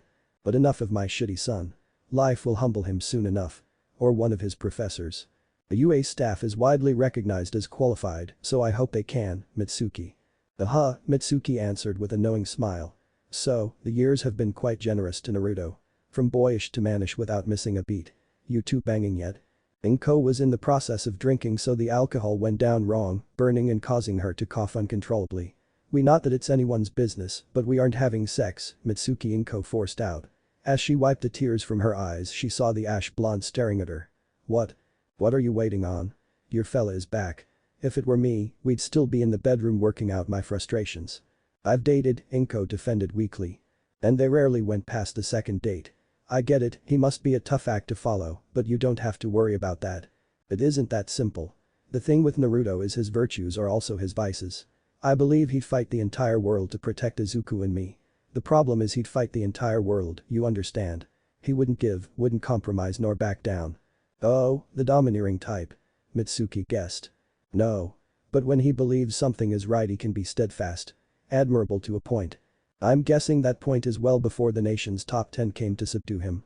Inko nodded and downed her drink.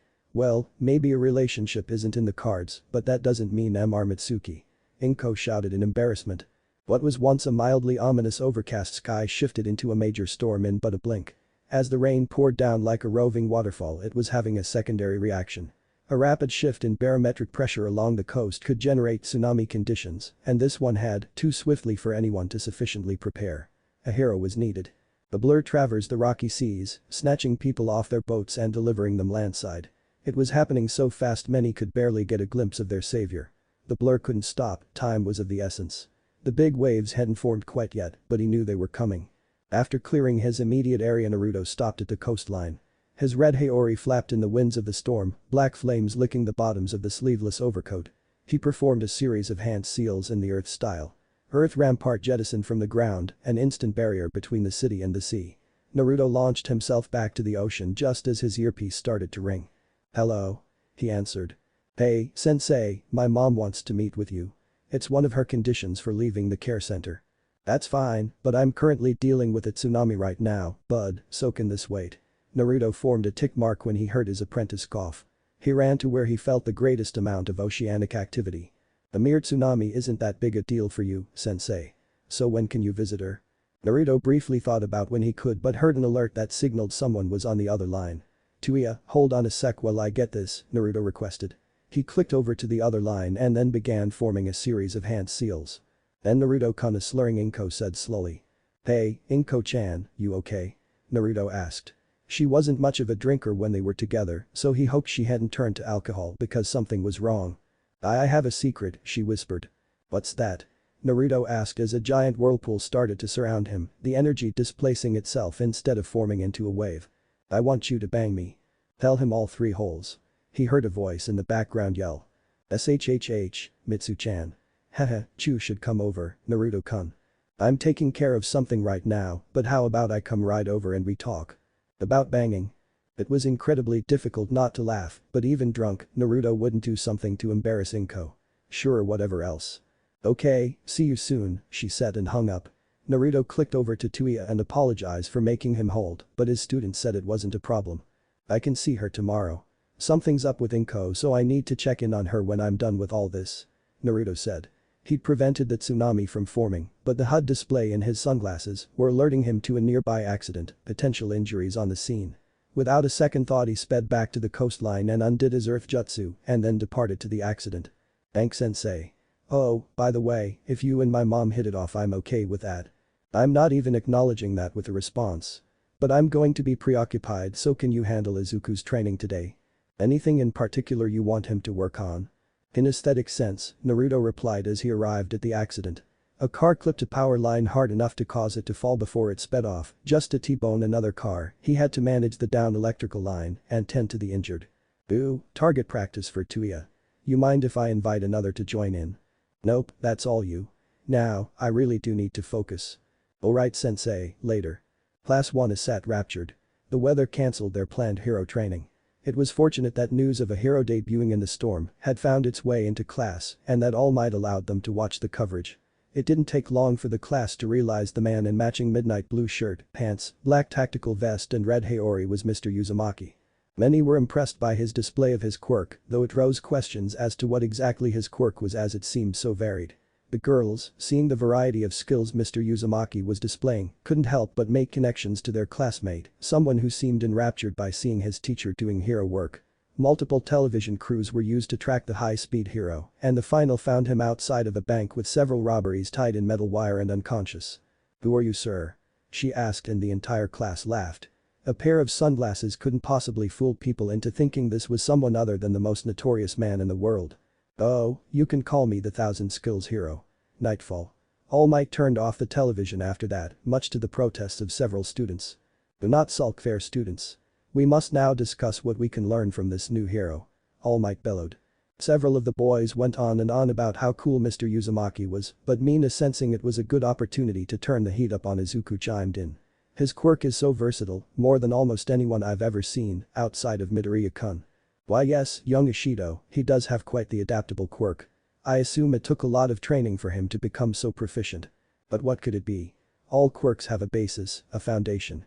I can create things but there are limits." Yayoi Rozu said. "What do you think, Midoriya-kun?" she asked.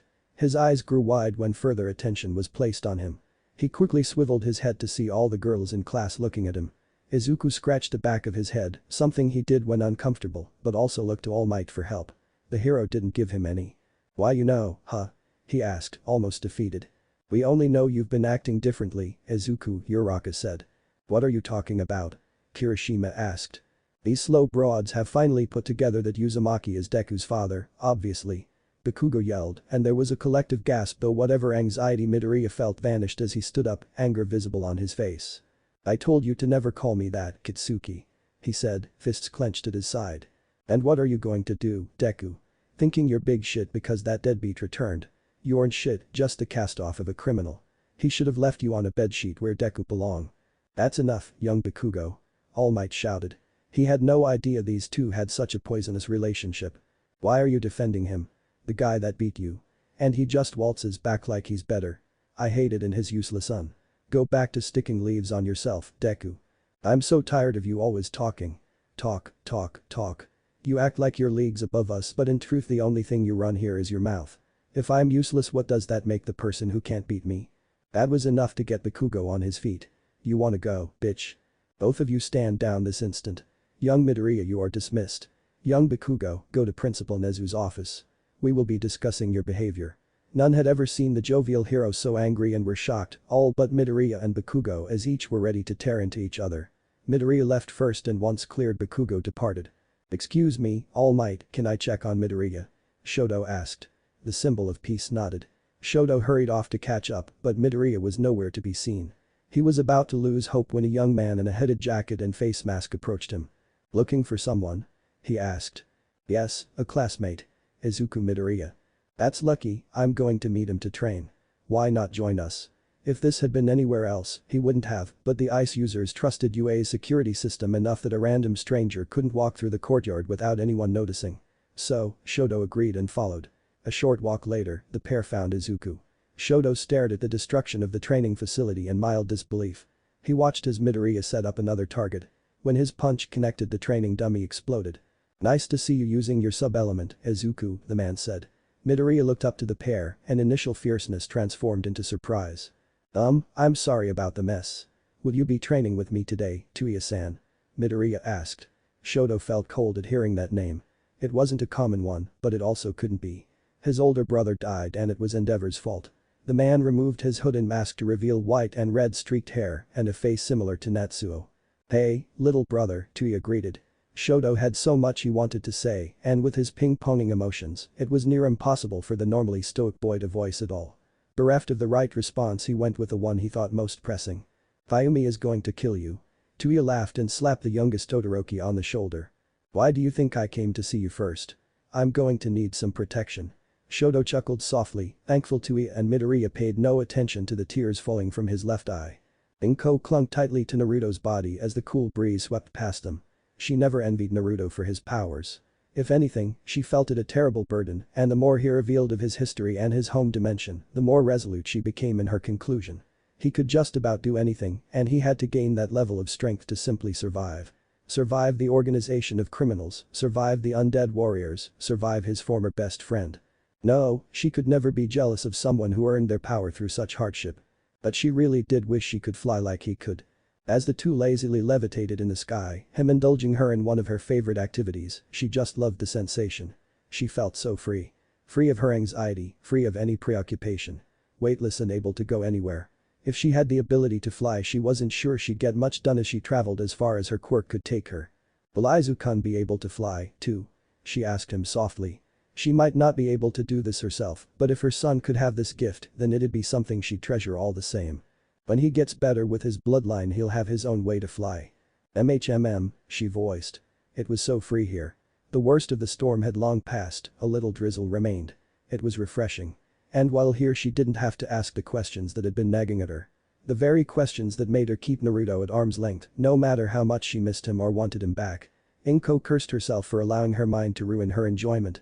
"We can go back down now," she said as she hoped to gather her nerve. She needed to know if she was being overly cautious, if these feelings were misplaced. The two landed softly on her balcony and entered the apartment. She closed and located the sliding door and began a breathing exercise to remain calm. Naruto noticed. "Inko, what's wrong?" "I need to know what you're hiding, Naruto. I need to know why you're playing along with this hero stuff." She watched him create a privacy barrier, something she'd seen him do a time or two before. He retrieved 2 manila folders from a seal on his bicep and gave them to her. Inko parked on her couch and read the files, at first in horror and then in blistering anger. "The HPSC wanted to use Izuku-kun as a weapon against you?" she asked. "Yes. And they were willing to kill you to get him isolated. If I hadn't neutralized several of their agents and used their corpses to send a message, they may have tried. I've seen how they treat their projects, and I was never going to allow that to be Izuku." "So, why play by their rules?" Inko asked. "Because this insipid country runs on popularity polls. I'm not just going to be a hero, I'm going to supplant All Might. And when I have the public support, I'm going to burn the HPSC down by having that very same public turn against them." "And if that doesn't work?" Inko asked. "They plan to kill you and turn my son against me. If they don't go softly, they'll go hard. There is a lot I can forgive, but those aren't on the list. But you could have done this at any time. Why wait so long to come back? To gather resources and allies. Gaining that pardon instead of declaring war took some doing. The HPSC, also, isn't my only enemy, a villain known as All for One is, too. He mentally pushed some of those early heroes to target me, and while I could have killed him at any point, I didn't have a sense of his organization or his reach.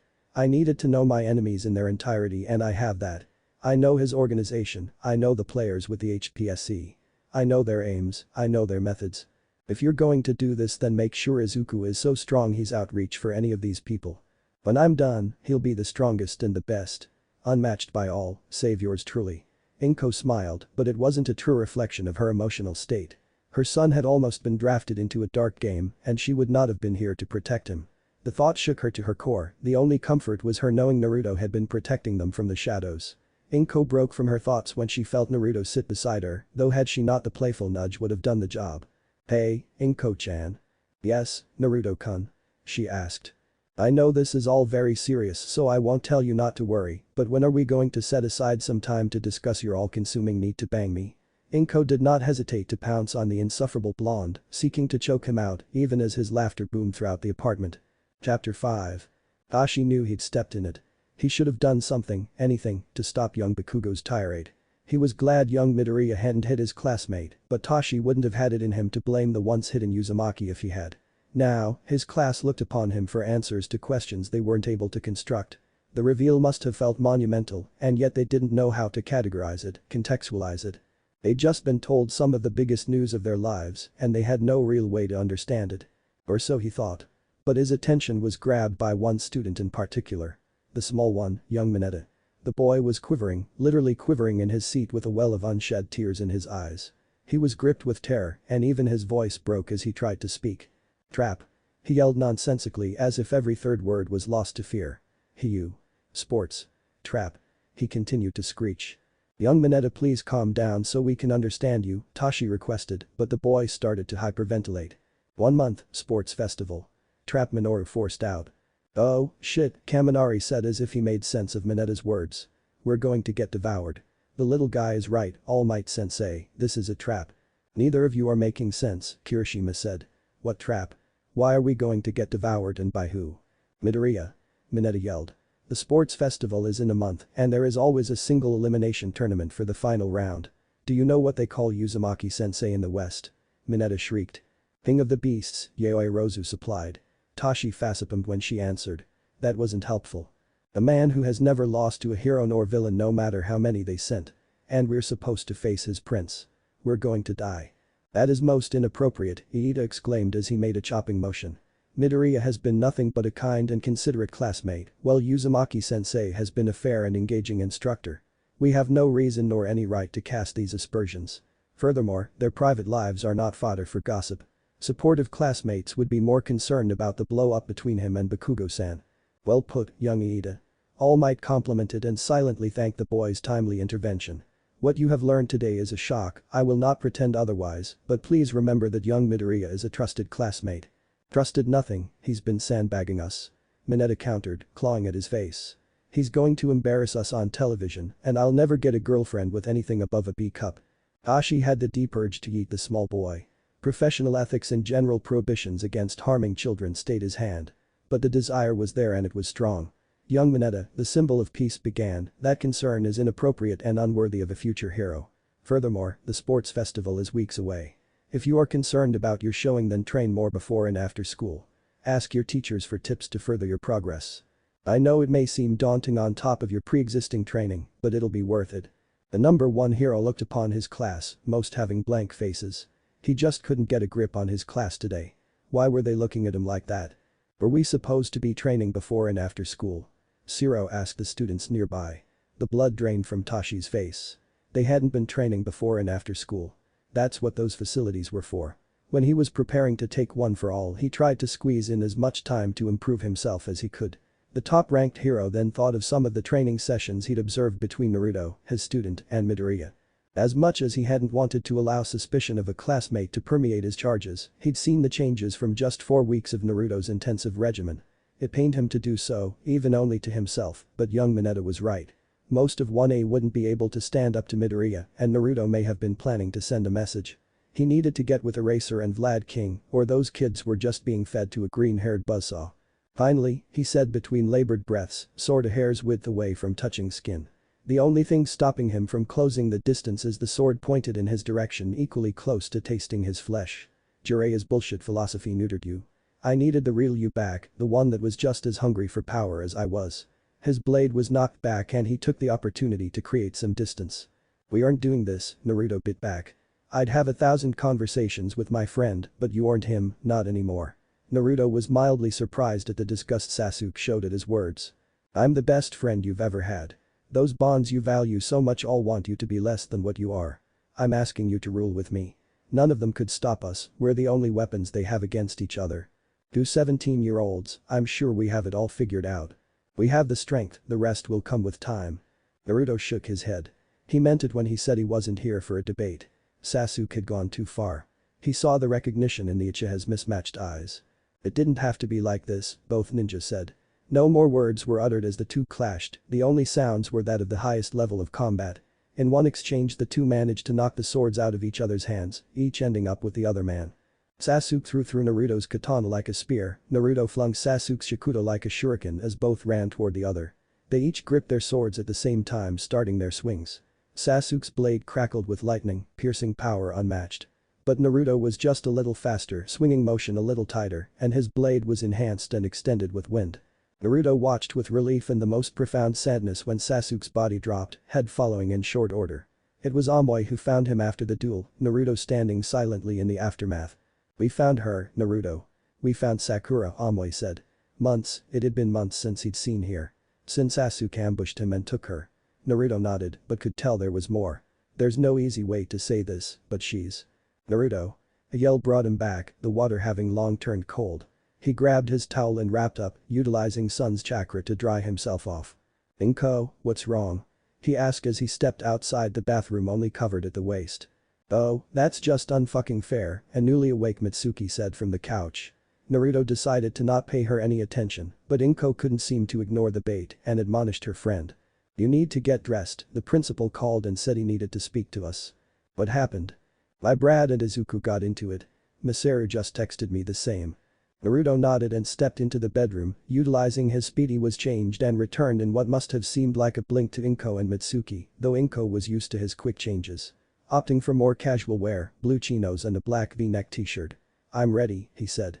He didn't need Kurama's ability to sense the tension. Whatever had been between their sons had obviously strained their friendship. He hoped this wouldn't add further pressure. The trio departed, deciding to catch a train over. He didn't offer to teleport as Inko absolutely didn't like it. Shoto kept glancing over to his brother as the two drove back home. He had very few solid memories of Touya as Endeavor kept him sequestered for training until Endeavor decided Shoto would be his victim of choice. He felt lacking, he had very little to say. Of course, he was curious as to how he survived and where he'd been but everyone would. But what was it that he could say to his older brother that would be wholly unique to him? Besides, from the look of things, Touya had completely healed from his quirk going haywire. Did it really matter where he'd been? He'd gotten free of Endeavor, something Shoto didn't begrudge him. Would prying do any good?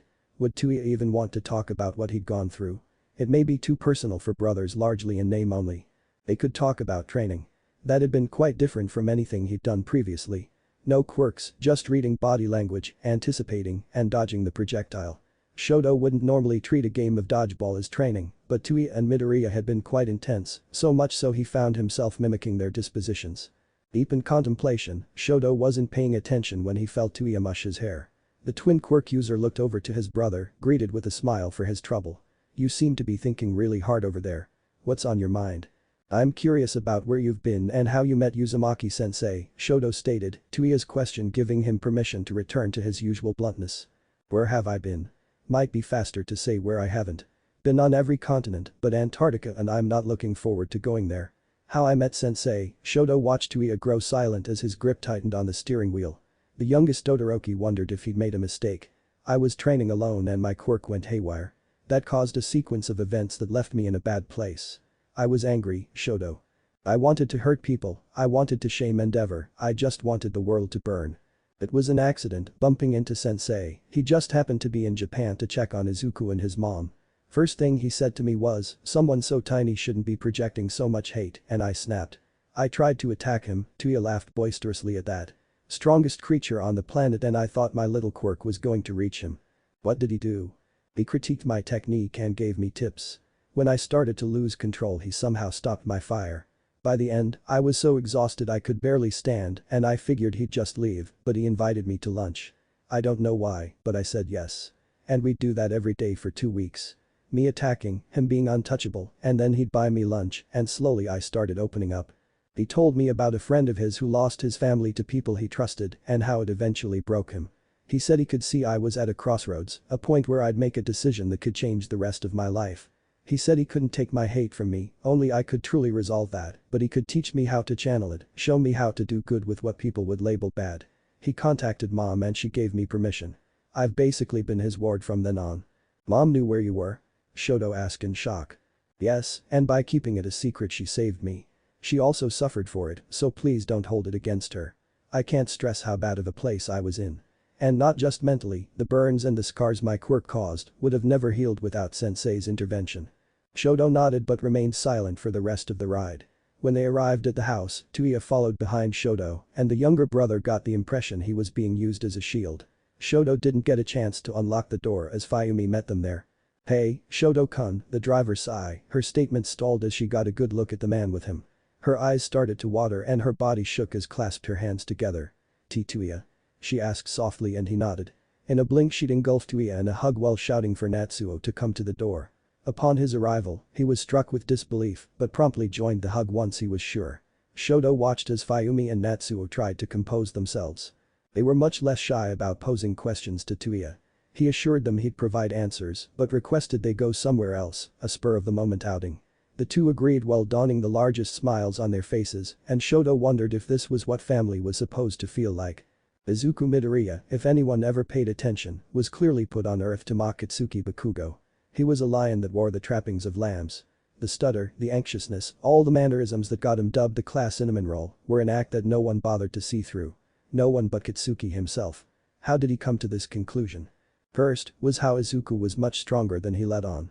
When Katsuki tried to show those extras in middle school who was the real number one, Izuku always intervened. He knew it would wear Katsuki's patience, but he did it anyway, and when Katsuki fought back, Izuku unleashed a burst of violence that always put Katsuki on his ass. He wasn't anti-bullying, he was just doing it in a way that let him hide in plain sight. Secondly, he constantly stood in the way of Katsuki's well-deserved glory. Outscoring him on the entrance exams was incredibly infuriating. They were in separate sections so he didn't see and didn't know Izuku had beaten him until the first day when Aizawa-sensei said as much. He wanted to blast his stupid face right then but held off, only for Izuku to beat him again during the quirk assessment. Then there was the USJ where he saw the look of respect their teachers, actual pro heroes, shot him for standing up to Uzumaki. He wasn't even in any danger. His shitty old man wasn't going to harm him, so it isn't brave just because Izuku didn't know that. Finally, Izuku mocked Katsuki's very definition of what it meant to be a hero. A hero beat villains. They refused to lose, they didn't lose. All Might didn't lose except for one notable exception. And that exception's son made Katsuki lose. But All Might favored him even knowing he was Uzumaki's son, even with his show of weakness and his manipulations. Deku came from a villain, acted like a villain, but was praised for. Katsuki might be brash and abrasive, but he was honest. You knew where you stood. Izuku pretended to be meek to get people to underestimate him so he could capitalize on it later. If required, Katsuki could give a tight 15-minute presentation on his issues with Izuku, so why did he sit in silence when Principal Nezu asked him just that? Because his problems were obvious and if the pros didn't want to pay attention that was on them.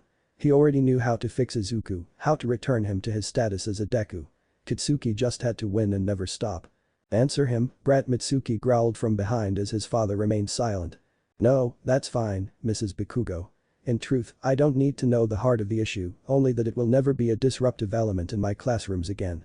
We train heroes here, and heroes do not berate their comrades, nor do they strike them out of anger, the animal hybrid said. What will be Izuku's punishment? Inko asked. Given the context, I am willing to let this go. Emotions were heightened, and secrets were revealed that should have not come out in the middle of class. As All Might shares in some of the responsibility, we can forgive this youthful indiscretion, as long as it doesn't happen again. Now, if I may have a word with Midoriya-kun in private, you are excused. 5 people departed as the now less nervous Verdette stayed seated. You can relax, Midoriya-kun, I'm not here to hector you further. Just to say this, we are training heroes and heroes are not cowards. It is good you stood up for yourself, but maybe try using your words in the future, yes? I've never been great with my words, Principal. And yet as a hero you will be expected to give commands or offer clear directions to sidekicks, comrades, victims and villains, so treat this as a learning opportunity. I have no doubt you'll be a wonderful hero, Midoriya-kun, but you'll have to actually interact with people so they know it too. Hi, thank you principal. You're welcome, my boy, now scoot. I have other matters to attend to. Izuku's exit from Nezu's office was met with two hands pinching either side of his cheek, a sensation he hadn't been subjected to in quite a while. You're getting big cute face. Auntie Mitsuki cooed. Sweetie, please release the boy, he's getting too old for that, Masaru suggested. She seemed reluctant but did release him, mushing his hair as a follow-up. Sorry about my brat, I don't know where he gets his sour disposition from, but maybe an occasional pop in the mouth will help. What did you say, old hag? I said you are a shitty kid who needs a bop. She yelled back. I better get them home before this escalates, Masaru lamented, herding the two explosive personalities to his car. The remaining trio watched as the Bakugos departed. Izuku felt relieved he wasn't going to lose his spot at UA, but it didn't mean he was home free. He started, nerves attempting to get the better of him, am I in trouble? No, Inko answered swiftly. I told you to stand up for yourself and not let anyone call you Deku, she explained. I'm sorry, what? His dad asked, looking none too pleased. It's fine, Naruto. They tried to bully him and put that label on him, but he showed them. Inko informed him in an uncharacteristically firm manner. Why yay, it's fine. You know it's not true, right? Because things like that, they can seep into you and take root without realizing it. You aren't useless, his dad stated, hands on his shoulders. I have no doubt you will one day be the greatest hero this world has ever seen, but even if you were only Izuku Midoriya, you'd be more than I could ever have wished because you're my son. Izuku closed his eyes and nodded, not daring to meet his father's gaze, nor wanting to show the unshed tears. He knew his dad loved him, understood why he couldn't be there, but still there were moments when it really hit him. He had a dad. And like his mom, he believed in him unequivocally. Hey, I have an idea. His dad announced to lighten the mood. Izuku still didn't trust his voice, but he felt composed enough to look at him. Why not come see the agency now that it's finally done? We can make an evening of it. I'd like that, Izuku muttered. Benji lumbered into a dark, quiet house. He didn't bother calling for anyone, it was clear none of his children were home. His rigid posture now relaxed slightly as he, tiredly, made his way to the kitchen. Nothing he thought as he saw an empty stovetop, oven, and microwave. He felt his body heat up in annoyance. Fayumi usually made dinner. She didn't have to, but she'd done it so often he'd grown accustomed to it. In Enji's mind, if she were going out she could have told him as much so he could make alternative plans. It struck him as ungrateful. He worked harder than any hero, even the precious symbol of peace, and he couldn't come home to a hot meal. Couldn't be alerted that he wouldn't. No greeting after a hard day. Nothing. He did too much to constantly be subjected to ingratitude. No one appreciated him properly. The number 2 hero clenched his fist, seething anger threatening to become more. He didn't ask for much. He worked hard and deserved to have that acknowledged. So what if he went to extremes to surpass All Might? Wasn't that better than simply kneeling to his innate superiority? Yes, he was hard on Shoto and distant from the rest. Greatness didn't happen by accident, didn't occur without sacrifice. And as he looked around the tidy kitchen, Enji saw that his efforts didn't even net him a hot meal after a long day. Enji heard a car pulling up and assumed it was Fayumi returning. Good, he thought. She needed to be brought to account, made to justify her actions. Was this house he provided not enough? A lifetime of financial security. The best skills, connections to any occupation she wanted. Were all these gifts not worth a bit of dinner? As he stormed to the door, he intended to find out. Mind in a rage-fueled haze, Enji barely noticed his 2 sons once he stepped outside. His focus was on his daughter wantonly hugging some man he'd never seen, whose face was currently obscured by her actions. Fayumi, get in the house. He commanded as he stood tall, arms folded. He saw her jump just a little and took a small amount of pleasure in knowing it wouldn't take much to get her back in line. Don't talk to her like that, an equally stern voice commanded. Enji felt his quirk begging to be unleashed at the arrogance until he finally took a look at the boy, nay, young man. Features too similar to him and Rei, bi-chromatic hair color like Fayumi and Shoto. Touya, he whispered, anger vacating his mind as swiftly as it emerged. Endeavor, he answered neutrally, but Enji was too experienced to not read his body language. He was ready to attack him. Even as bullheaded as he could be, Enji couldn't ignore the profound comment on his parenting. You 3 get in the house, I need to speak to your brother. Or don't and come with me. Trust me, you haven't known what fresh air truly is until you're no longer under his control. It's fine, Touya-kun, Fayumi said. Things aren't how they were. Oh, and he didn't storm out here like some wild beast. No, Endeavor stays Endeavor. I couldn't do anything about it then, but I'm more than capable now, Touya said as he emitted twin blue flames from his gloved hands, with seemingly no issues. That won't be necessary, Touya. I've made mistakes with all of you, but now there's time. Not interested. Besides, I'll be busy helping cement a new number one hero. Enji frowned at the knife twisting. Who? Why, my sensei of course. Uzumaki Naruto. That criminal. Enji roared, anger peaking again. I won't allow it. I'm a grown man, I don't need your permission. Besides, if you want to know where I've been and how I survived, they have the same answer. And you know what, Endeavor, he's already a better man than you could ever be, but I'll enjoy watching him make heroes like you obsolete. Enji stood there in disbelief, paying no mind to Touya's departure, nor the containers of food Fayumi placed in his hands. His only thoughts were of Uzumaki Naruto, the villain that manipulated his son. He swore he'd pay the Uzumaki back and end his influence permanently. Light changes things, Naruto said as he stared up at the stars. Even with the amazing things my people could do, flight was rare and it was well after the war before I fully appreciated it. I don't know what it is, maybe it's breaking the immutable laws of nature or truly defying gravity. Whatever it is, few things can change your perspective like the ability to fly. He smiled toothily at his son who was balancing on a clay hawk. Is this really okay? Izuku asked. Quirk usage laws were quite strict, even if he didn't technically have a quirk, he doubted the authorities would appreciate that technicality. I've zoned my building and gotten the necessary permits to teach flight in the surrounding airspace. Besides, even if I hadn't, there aren't that many heroes that could stop you. I doubt any could keep up in the sky. What's your top speed, now? Mach 3. Izuku nodded, not always able to fully believe his own powers. He was fast and strong, and only increasing in each.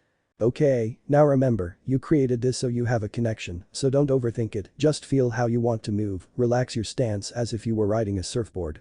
I've never been surfing, Izuku interjected. Oh, well if you want to this weekend we can find a beach with some killer waves, Braun totally shred.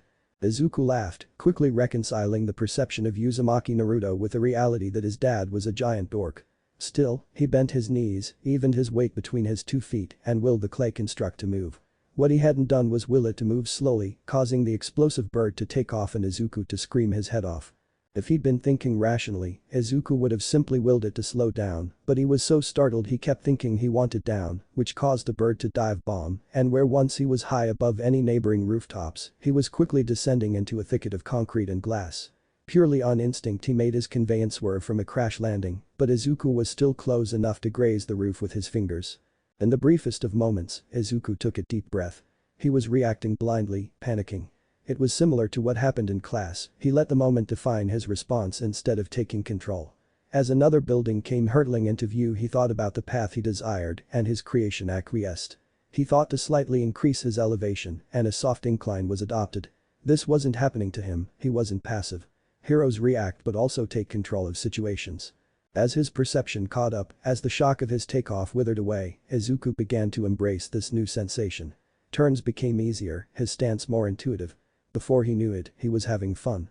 It was a short flight, no more than 5 minutes before he returned to his dad, the man greeting him with a knowing smile. Izuku could only match it. Flying really was different and it was awesome. Chapter 6. Aizawa tiredly stared at the screen in front of him, frowning at what he saw. He was not displeased at what had been captured. No, the displeasure was with himself. He was known as a stern and exacting teacher, something people didn't expect because of his lazy demeanor. He also prided himself on giving his students what they needed, on ensuring their time at UA maximized their talents and prepared them for the dangerous path ahead. This video told a different story. And to his everlasting shame, he wouldn't have checked it if not for All Might losing control of his classroom and allowing Midoriya's secret spilling out and causing a small panic, one the symbol of peace took seriously enough to suggest the students needed morning and afternoon training sessions. Curious why All Might would be so adamant, the man recommended he watch the footage of Uzumaki training his son. Aizawa did. He watched a child shed self-imposed limiters, likely stemming from negative experiences. He watched a decently trained but amateurish fighter getting polished into someone pros may struggle with. And he saw that those improvements had nothing to do with anything he'd learned in class. It wasn't a great shock that Uzumaki could offer insights into his son's abilities that the rest wouldn't have, but this wasn't simply about Midoriya's quirk. It was about his psychology. After his initial viewing of the recordings, Aizawa dug into Midoriya's file. There was a history of bullying, then a record of schoolyard fights. Administrators made note that Midoriya didn't start them, but rarely dedicated himself to backing down. Aizawa quickly did the math, knowing that Midoriya struggled with anxiety in social situations. He probably lacked de-escalation skills, so he couldn't deflect nor talk his bullies down. What he could do was assert his boundaries and then punish those that transgressed. That gave Aizawa something he could focus on, though Hound Dog would be a superior choice as he was experienced with dramaturgy. He'd also need to get with Uzumaki to get some idea of his son's abilities, upper limit, or all-around training suggestions. Aizawa sighed before taking a sip from his insulated mug. A potential issue with crafting a lesson plan that better suited Midoriya when he was clearly ahead of his class physically was that it would seem like favoritism. The reality was the exact opposite and he'd be willing to explain it to his class or other detractors. Once. Multiple times would be irrational, and if some of his students were too adamant that it was unfair, he'd simply show them the door. Unbeknownst to the one secret Uzumaki about the future changes ahead, he had a more immediate issue to deal with. "So, you're him," a boy Izuku had never met said. The blonde had a look about him, one Izuku was all too familiar with. Smug, combative, and an all-around jerk. You didn't have people try to bully you for years without recognizing the type. A type he didn't willingly interact with, a type he was in no mood to deal with. It wasn't that his day had started off poorly or anything, he was still riding high from his flight lessons and the exhilaration of creating so many figures, he preferred to not think of them as bombs. He didn't want to deal with this boy nor any of his tag-alongs. Which felt like most of 1B. He seriously wondered why they couldn't have left a note, it'd be equally as effective. Izuku slouched his shoulders and prepared to move forward. He couldn't imagine attending UA and being overly concerned about him. There were pro-heroes here. Midnight was here, a dark voice whispered. He repressed a giggle that threatened to come out. Hormones had been kicking his butt lately, even more than his dad, and he'd been noticing girls a lot. And they were everywhere. "I thought he'd be taller," another boy said. "I've never thought about you at all," Izuku mused. "What was that?" the boy yelled. Izuku blinked in mild surprise, he must have said that aloud. That wasn't good. Now, Tetsu," the blonde began, "we can't expect the prince to pay attention to us lowly commoners. Not until we make him, that is. Consider yourself on notice, prince. We were going to declare war on all you 1A frauds, but we'll be paying special attention to you. I really don't care. Now, if you'd excuse. Why are all these extras blocking our door? And why are you letting them, nerd?" Kitsuki growled. "You should beware, Kitsuki only knows how to solve problems through belligerence or explosions." Izuku could hear Kitsuki almost choke on his rage, but it was the blonde in front of him who spoke first. "Oh my, prince, do you have such a low opinion of all UA students? I'm going to enjoy knocking you off that perch. First, my name is Izuku Midoriya. Either one is fine, so I leave it to you to pick. Secondly, you've delivered your message and have, apparently, run out of things to say finally. I'm not cute enough to warrant this much attention, so for the last time move." He perked up a little at having delivered that line. Maybe not something All Might would say, but his dad certainly would. "Don't sell yourself short, Midori." Ashido-san yelled from the back, which shattered any kind of menace he'd been able to project. He looked back to see the rest of 1A now in attendance and realized they must have all looked like idiots. "Monoma, we didn't agree to come here for this," a red-headed girl said. Midoriya wondered why she'd only spoken up now. "Look, friendly rivalry is one thing, but no one is declaring war and Uzumaki-sensei is really cool, so we have no issue with you, Midoriya-kun. We're leaving, now." While the class departed, Izuku tried to get back to that place he inhabited last night, the sense of serenity and freedom. The weightlessness of soaring, of just being in the moment. His attempt was thwarted by a squawk from behind. Turning, he saw Uraraka about to fall, and without a moment's hesitation he scooped her up in a bridal carry. Izuku, faintly, heard Iida admonishing Ashido, but his focus was on the brown eyes staring up at him. "Make kissy faces with your girlfriend later," Kitsuki bellowed, causing Izuku and Uraraka to go red as he sat her down. She whispered a quick thank you as they entered the classroom. That makes us even," Izuku responded. She looked at him in confusion for a second before the memory of the entrance exam came back, causing her to smile and nod. Everyone took their seats and prepared for the day, while Izuku recalled how nice Uraraka felt in his arms. "Ray Todoroki, please," Naruto asked. He ignored the initial reaction, the receptionist clearly startled that the formerly most wanted man on the planet was in front of her. If he came dressed as Nightfall it'd be a completely different reaction, and it made Naruto wonder if everyone was kinda dumb. At least she had the sense to check the approved visitors list and see he'd been added at the patient's request. He was buzzed in and guided toward his destination with more looks seeming to weigh the likelihood he was there for some nefarious purpose. He'd roll his eyes if he thought it'd be taken in the spirit it was given. At no point was he simply destroying things for the sake, these people just believed whatever Bujiman tales governments crafted regardless of the evidence. "Please don't upset her," the meek nurse said. "Oh, okay. But if it's against your medical recommendation I'll act like I wasn't raised by wolves." The woman ran off and Naruto did roll his eyes at that. A series of knocks were answered with permission to enter. Naruto entered to see Rei sitting at a small table near the window, fresh flowers at home in a soft green vase. She beckoned him to the table and he took the seat across from her. The conversation started with polite greetings and small talk. Naruto could tell she was building towards something, but he was in no rush. Either what was directly outside of her window lost its luster or she'd finally built up enough nerve. Placing both hands, palms down, on the table, she bowed her head. I can't thank you enough for what you've done for Touya-kun, she said, choking up. I couldn't be there for him like he needed, he suffered so much, and I just watched.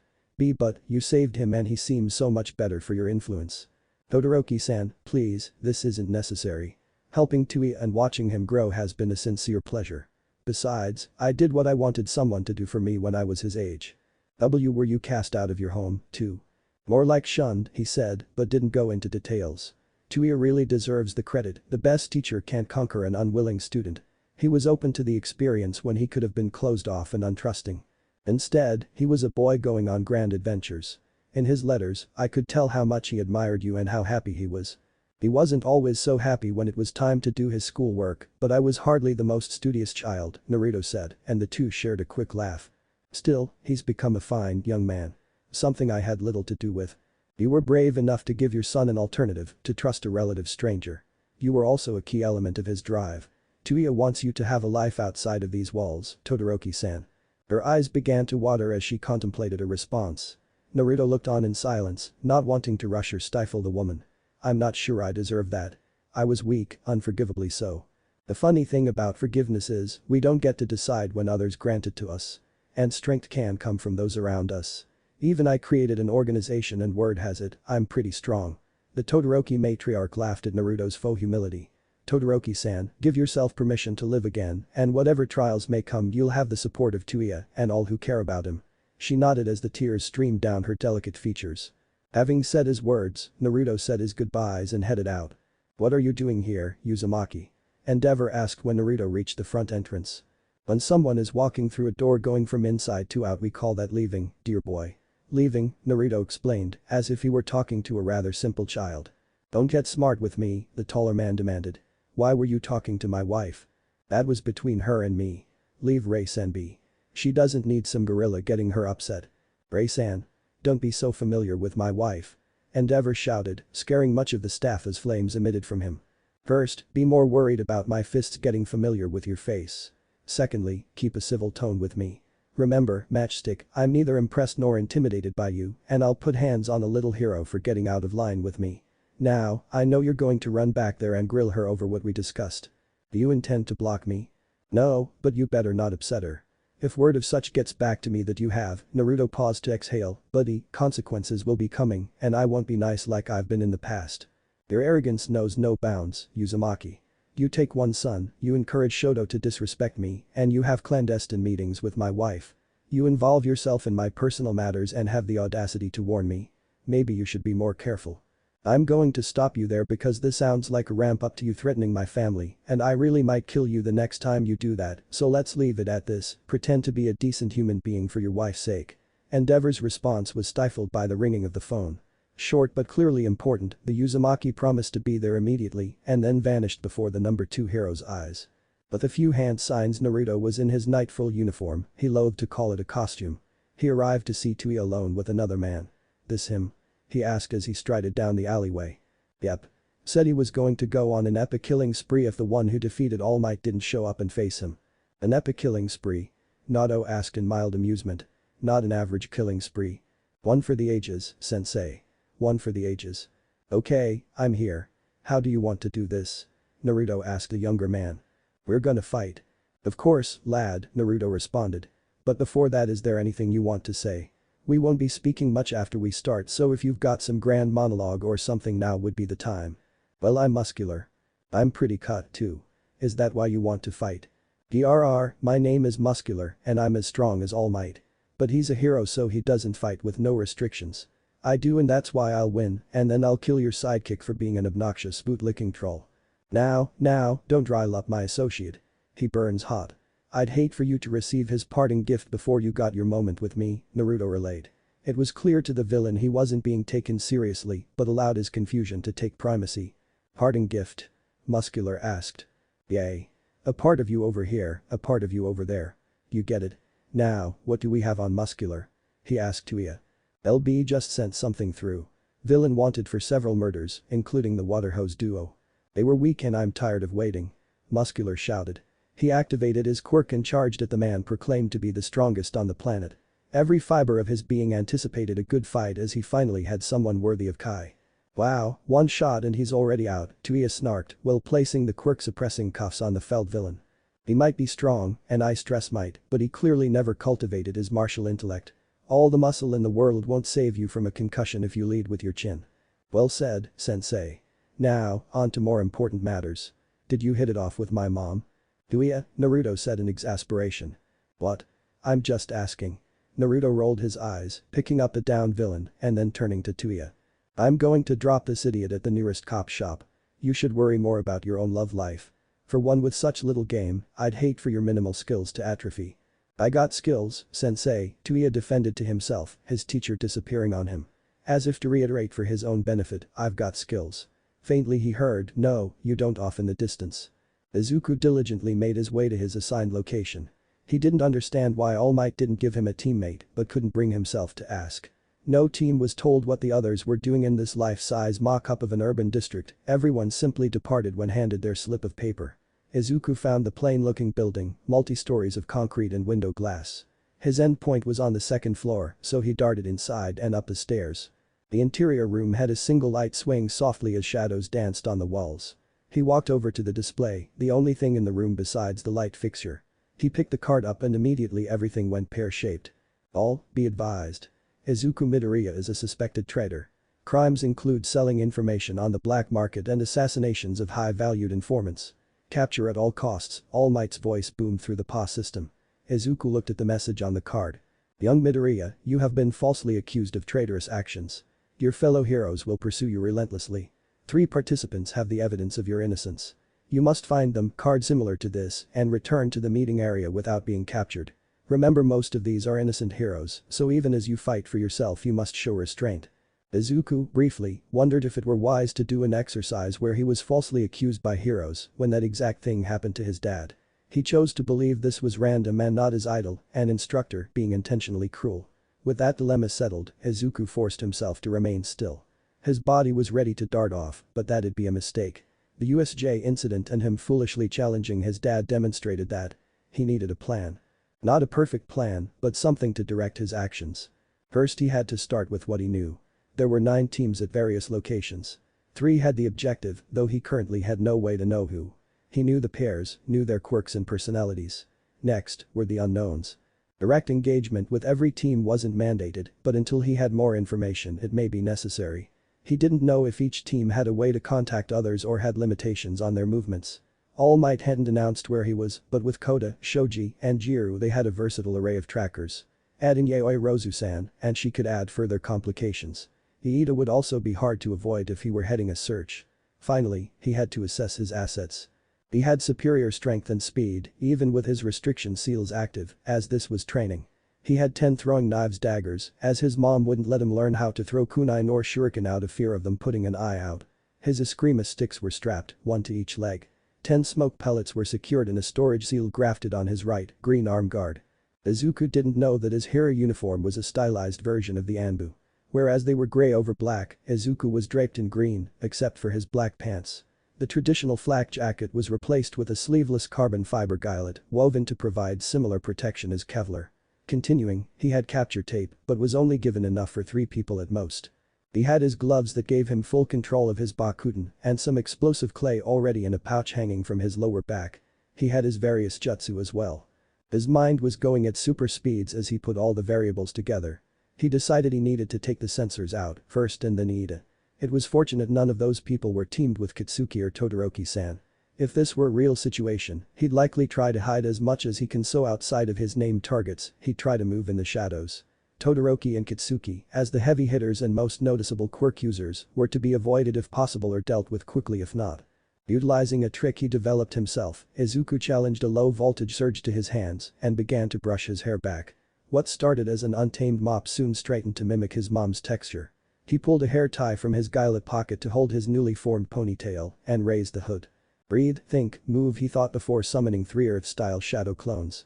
Each Midoriya took off in separate directions as he prepared to tackle this latest challenge.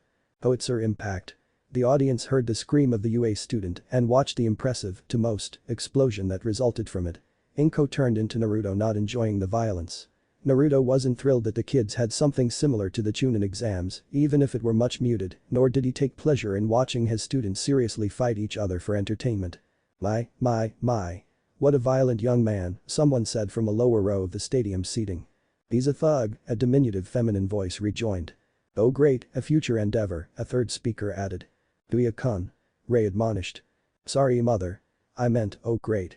A future endeavor. He restated. Touya, this came from Naruto. Okay, I'll stop. But seriously, what's this kid's deal? He's a little shit. Touya cackled at that, Naruto smiled silently but could hear a snicker from Inko. How can you call yourself a lady while using such language? Lady Nagant scoffed. It was her primary duty to guard the little gem, so she knows how often that Katsuki boy tried to antagonize him. She believed children were innocent, that the dark things she'd done in her life were so they'd never touch those most worthy of protection, but there were days she wanted to pop the brat's head and be done with it. You go by gentle and yet your job is training the associates, which mostly includes hitting them with a stick while they bounce around like hapless meat sacks. He's a gentleman, La Brava, head of IT, defended. While the trio bickered, Inko spoke softly to Naruto, I hope your other student, Uraraka-chan, will be alright. I think Izuku is sweet on her though he'd never admit to me. I'm sure she'll be okay. If it were too bad, Chio would call me. Inko nodded, placated by his assurances, and the audience turned their attention to the next match. Touya-kun, it's Shoto-kun. Ray said in excitement. Let's go little bro. Touya cheered and almost knocked over the popcorn. An associate entered the auditorium and handed Naruto a slip of paper. He awaited word, leaving after getting a stiff nod. Naruto sighed as he reread the piece of intel. Something wrong? Inko asked. There may be a situation in Hosu I have to deal with, he said, getting everyone's attention. The hero killer? Touya asked. He attacked Ingenium, my source didn't know the full extent of the injuries, but they were bad. Guess we know why Tenya dropped out from the tourney. Gentle, after this ends, get word to his agency and his family. Let them know we'll assist in whatever way we can. Will do, Gentle affirmed. Naruto thanked him and hoped it would be enough to stymie any foolish thoughts running through Tenya's head. The boy was straight as an arrow and had never experienced real adversity. He'd hate for it to break him or lead him down the wrong path. Izuku watched as Uraraka came to, squinting at the bright light being flashed in each eye. She looked over to him and smiled. Izuku returned the gesture before barely dodging a cane. I don't have time to watch you moon over her, Midoriya. Sorry, recovery girl sensei. You did good getting her here. She didn't have any signs of concussion nor spinal damage, but hastily carrying her over instead of using the stretcher may have exacerbated what injury she did have. The August hero turned to her patient. You had some fractures and soft tissue damage from the explosions. I healed them, but may I recommend you not run at explosions in the future. Uraraka nodded and the woman departed for her break. You were really good, Izuku complimented with all sincerity. Just not good enough, she lamented, but Izuku shook his head. That last attack he used. It was because he had to. Katsuki is too arrogant to go for his trump card just to show off. You boxed him in and he had no choice. Thank you Midoriya. I still wish I won, though, so you'd have to give me a rematch. Anytime, he said. Her response was a yawn so he said, I'm going to let you rest and go watch the rest of the round. I think Yaoi Rozu-san is trying to organize a get-together after it ends, so maybe we can hang out. She nodded, eyes closed. Izuku bet she was asleep before he got out the door. He silently made his way to the cafeteria, thankful that the participants were focused on the fight or otherwise engaged. Well, most of them. What are you doing here, nerd? Katsuki asked through bites of his lunch. Izuku elected to ignore him, instead walking to the counter and getting a selection of nigiri tempura green beans and edamame. He sat down as far away from Katsuki as he could, which just happened to be across from a blonde girl he'd never seen before. She appeared to be his age but was dressed professionally, black jacket over a white dress shirt and a black pencil skirt to match. Do you mind? He asked. Of course not. She all but chirped. Midoriya Izuku, he introduced. No one fucking cares, Deku, Katsuki said, grinning viciously as he did. Izuku tensed, fighting his normal reaction. He couldn't nod again and Katsuki wasn't worth it. But this simply emboldened him. Katsuki marched down, grin never leaving his face. Today, all eyes are on me, Deku. Not some arrogant liar who didn't even compete. Me. He shouted the last part as he propped a foot on one of the attached seats. And the world will finally right itself. Me on top, you ignored. No shitty extras running to you for protection, no one to stop my climb to the top. You'll be what you always were. A shitty fucking deck. Izuku tracked her movements but was startled by her swiftness and fluidity. Kitsuki was on his knees, karambit to his throat and 10 times more shocked than Izuku was.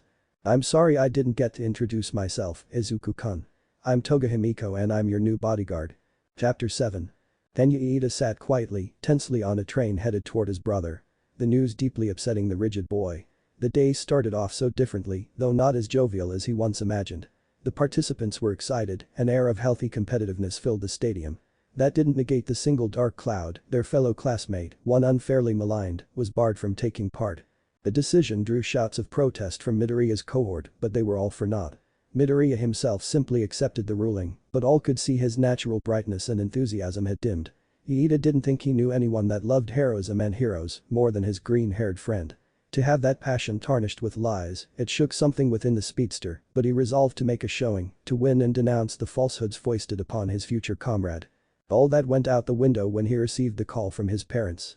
His brother, his hero and role model, was severely injured and potentially crippled by a villain. A villain that pretended to be something else, something more. One that sat in judgment of heroes, killing those that didn't fit his rigid standards, Stain. To even think that villain's name made Tenya's blood boil. He'd never hated anyone before, but he had nothing but the deepest antipathy for the villain that dared strike his brother down and blamed him for it. Stain didn't deserve to be arrested. He didn't deserve to sit in a cell, to have a chance at redemption or simply live the rest of his days as he slipped into old age. He needed to die. To end as swiftly as he, potentially, ended Tensei's career. The craving for revenge was as foreign as the hate that inspired it.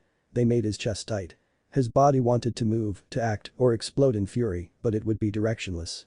Only one person should be the target of his enmity. But could he? Tensei was an experienced hero, Tenya just a student. While his family honor and love for his brother pulled him towards seeking Stain, a recent experience tempered him. It coincidentally came back to his friend.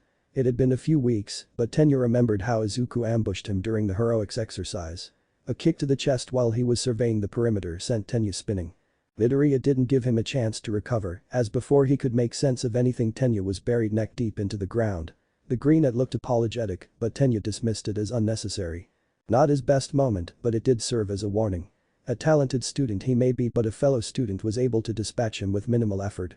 If he sought the Stain he couldn't be blinded by his anger or he'd be defeated, and Tenya knew Stain wouldn't be as merciful as Midoriya had been. One mistake could mean the end of his career and or his life. But if he did nothing, how could he look Tensei in the eyes? How could he carry on his family's legacy? Tenya kept staring out the window hoping the answers would come so he could follow the right path. Toga-san, that isn't necessary, Izuku stuttered, decidedly not prepared for the girl to have Kitsuki at her mercy and certainly not on his behalf. Kitsuki looked equally shocked and enraged at his current position. I'm sorry Midoriya-kun, you're the asset, but I don't work for you and my directions were clear, she said as she pressed the curved blade to Kitsuki's neck with a slight amount of pressure. Not enough to make him bleed, but enough for everyone to understand any sudden movements would result in a slit throat. Seeing he wasn't going to be able to talk her down, he called her employer. Hey, son. A voice rang out after a few rings. Hi, Izuku-kun, he heard his mom call out. Hi. Dad, how fast can you get here, we have a situation. In a mere blink his dad was standing beside him, surveying the area. Oh, so you've met Himiko-chan. Good. No, not good. Decidedly not good, Izuku pointed to his classmate with a knife to his throat. His dad hummed, Himiko-chan, report, he requested. I was joining Gemstone for lunch. Gemstone? Izuku questioned. Yay, that's been your code name for your protection detail for years. Why years? I've had guards for years. Son, if you want Himiko-chan to remove her blade from Kitsuki's throat, you might want to focus on why she placed it there in the first place. We'll talk about this later, Izuku huffed, feeling slightly put out. His dad protecting him from the shadows was one thing, having strangers do it was another. His dad nodded and then prompted Toga-san to continue. As I was saying, I joined Gemstone for lunch and then this one unleashed a flood of invective unprovoked. Not satisfied with his verbal abuse, he approached Gemstone without permission and demonstrated threatening body language. He presented himself as a threat, so I neutralized him within the parameters provided to me. Excellent, Himiko-chan. You can let Kitsuki up, I'm sure he'll focus more on the sports festival now. Toga-san did so without a moment's hesitation. Kitsuki looked prepared to explode, but a stern look from his dad cut his response off. Kitsuki, I don't know who told you that you could become larger by tearing down the person I created, but that ends now. 99 times out of 100 Himiko would have slit your throat. Unless you're the luckiest person in the world, I wouldn't roll the dice on her mercy again, you understand me? Kitsuki merely scowled and the air in the room became suffocating. When I ask you a question you answer me. Do you understand me, Kitsuki Bakugo? Why yes. Good lad, now run along. I think you're a favorite to win this, so give it your all.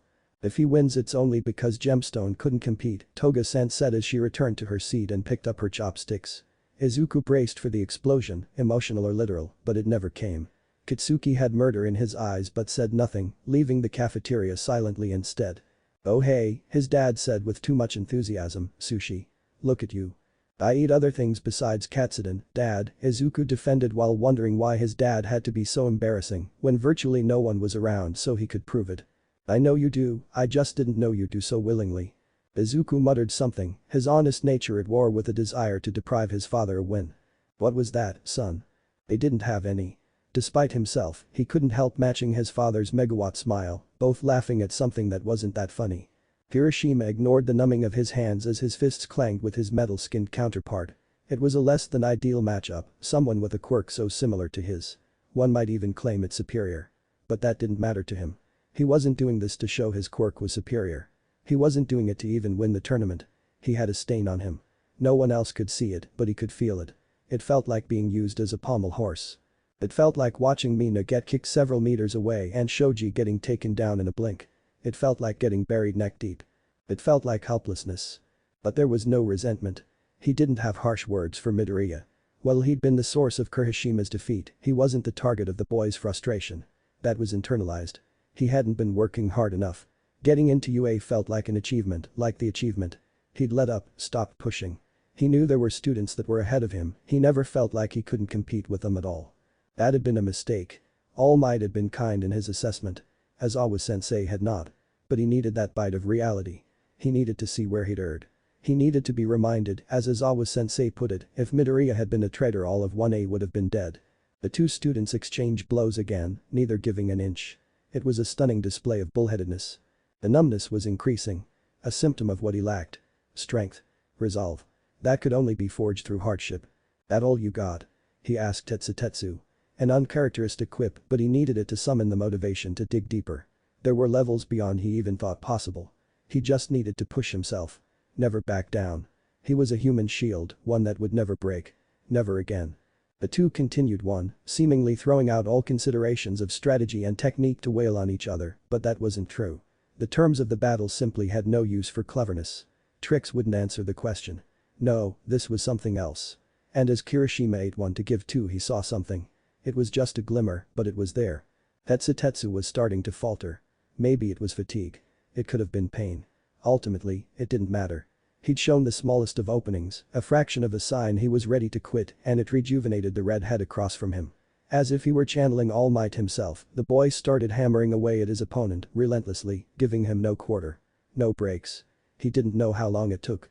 A minute or an hour would have been believed, but when Tetsu dropped his transformation, Midnight Sensei called an end to the match. His lungs were on fire, he could barely see straight, but it was all worth it when she raised his hand. Victory was nice, but it wasn't about that, not really.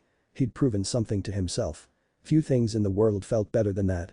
Gio was convinced the more regulated and standardized heroics got, the stupider hero students became. Or, maybe, they were simply too reliant on her and believed they could push harder and harder without consequence. Nothing came without consequences, not one darn thing. This should be one of the first lessons you teach adolescents, their biochemistry attempting to seduce them into believing they are invincible. They aren't. Not even All Might was. If the professors guided them properly then maybe she wouldn't have two idiots more barbarous than heroic and in need of treatment. She had half a mind to deny them both and make the red-haired one pull out of the rest of the tournament. She wouldn't, she'd never withhold necessary aid and it'd set a bad example for her part-time student. Hey teach, you see our epic struggle? Tetsu asked, a little loudly. Naruto paused talking through healing Kirishima to chuckle lightly. I did. Like two rams trying to establish dominance. The boy lit up. Exactly. Just remember, most rams aren't expected to complete calculus homework. If you must, maybe choose a battle of wills that won't kill your brain cells. The boys, initially, grimaced at the reminder of math but brightened back up fast enough. Gio used her quirk and the 1B'er was dozing before she could turn around. She idly listened back to Uzumaki's lecture on using what he called the mystical palm technique. It felt a little grandiose but was effective. She nearly kicked herself for not asking Uzumaki sooner if his son could learn to heal as he could. He'd been frank that while he couldn't do the radical and instantaneous healing, yet there were other techniques his son could learn. When she learned the boy was banned from competing, she knew his budding skills could be of use. She didn't feel great about it, no one could miss how pained he looked at being sidelined, but this was a golden opportunity. Gio wouldn't be here forever. She felt her age more and more every day and healing quirks were rare. She never entertained the idea Midoriya-kun would go exclusively into healing, a little boy enraptured by the legend of All Might and a young man the only son of the strongest creature on earth. He wouldn't be able to ignore the call of action. But a future top 10 hero, of this she had no doubt, that could fight and heal. Break things and fix them. Maybe the ripple effects would be enough. What do you think, Madam President? The sports festival was a cornerstone of hero society, giving good PR and demonstrating the potential of those intending to join their ranks. It was also a subtle message that there were always more people in line, villains couldn't simply rest easy. Japan was diligent, it would be defended, the people made safe by those chosen few who could withstand the challenges of becoming heroes. But that wasn't what her assistant meant. He wanted to know what she thought of the contestants, and she'd rate them as fine. A lot of potential, some with a lot of power, others a good bit of control, but nothing that rated as prodigious or outside the understood boundaries. Of course, some subordinate had robbed her of the opportunity of seeing if the ogre's son was showing signs of being comparable to his father.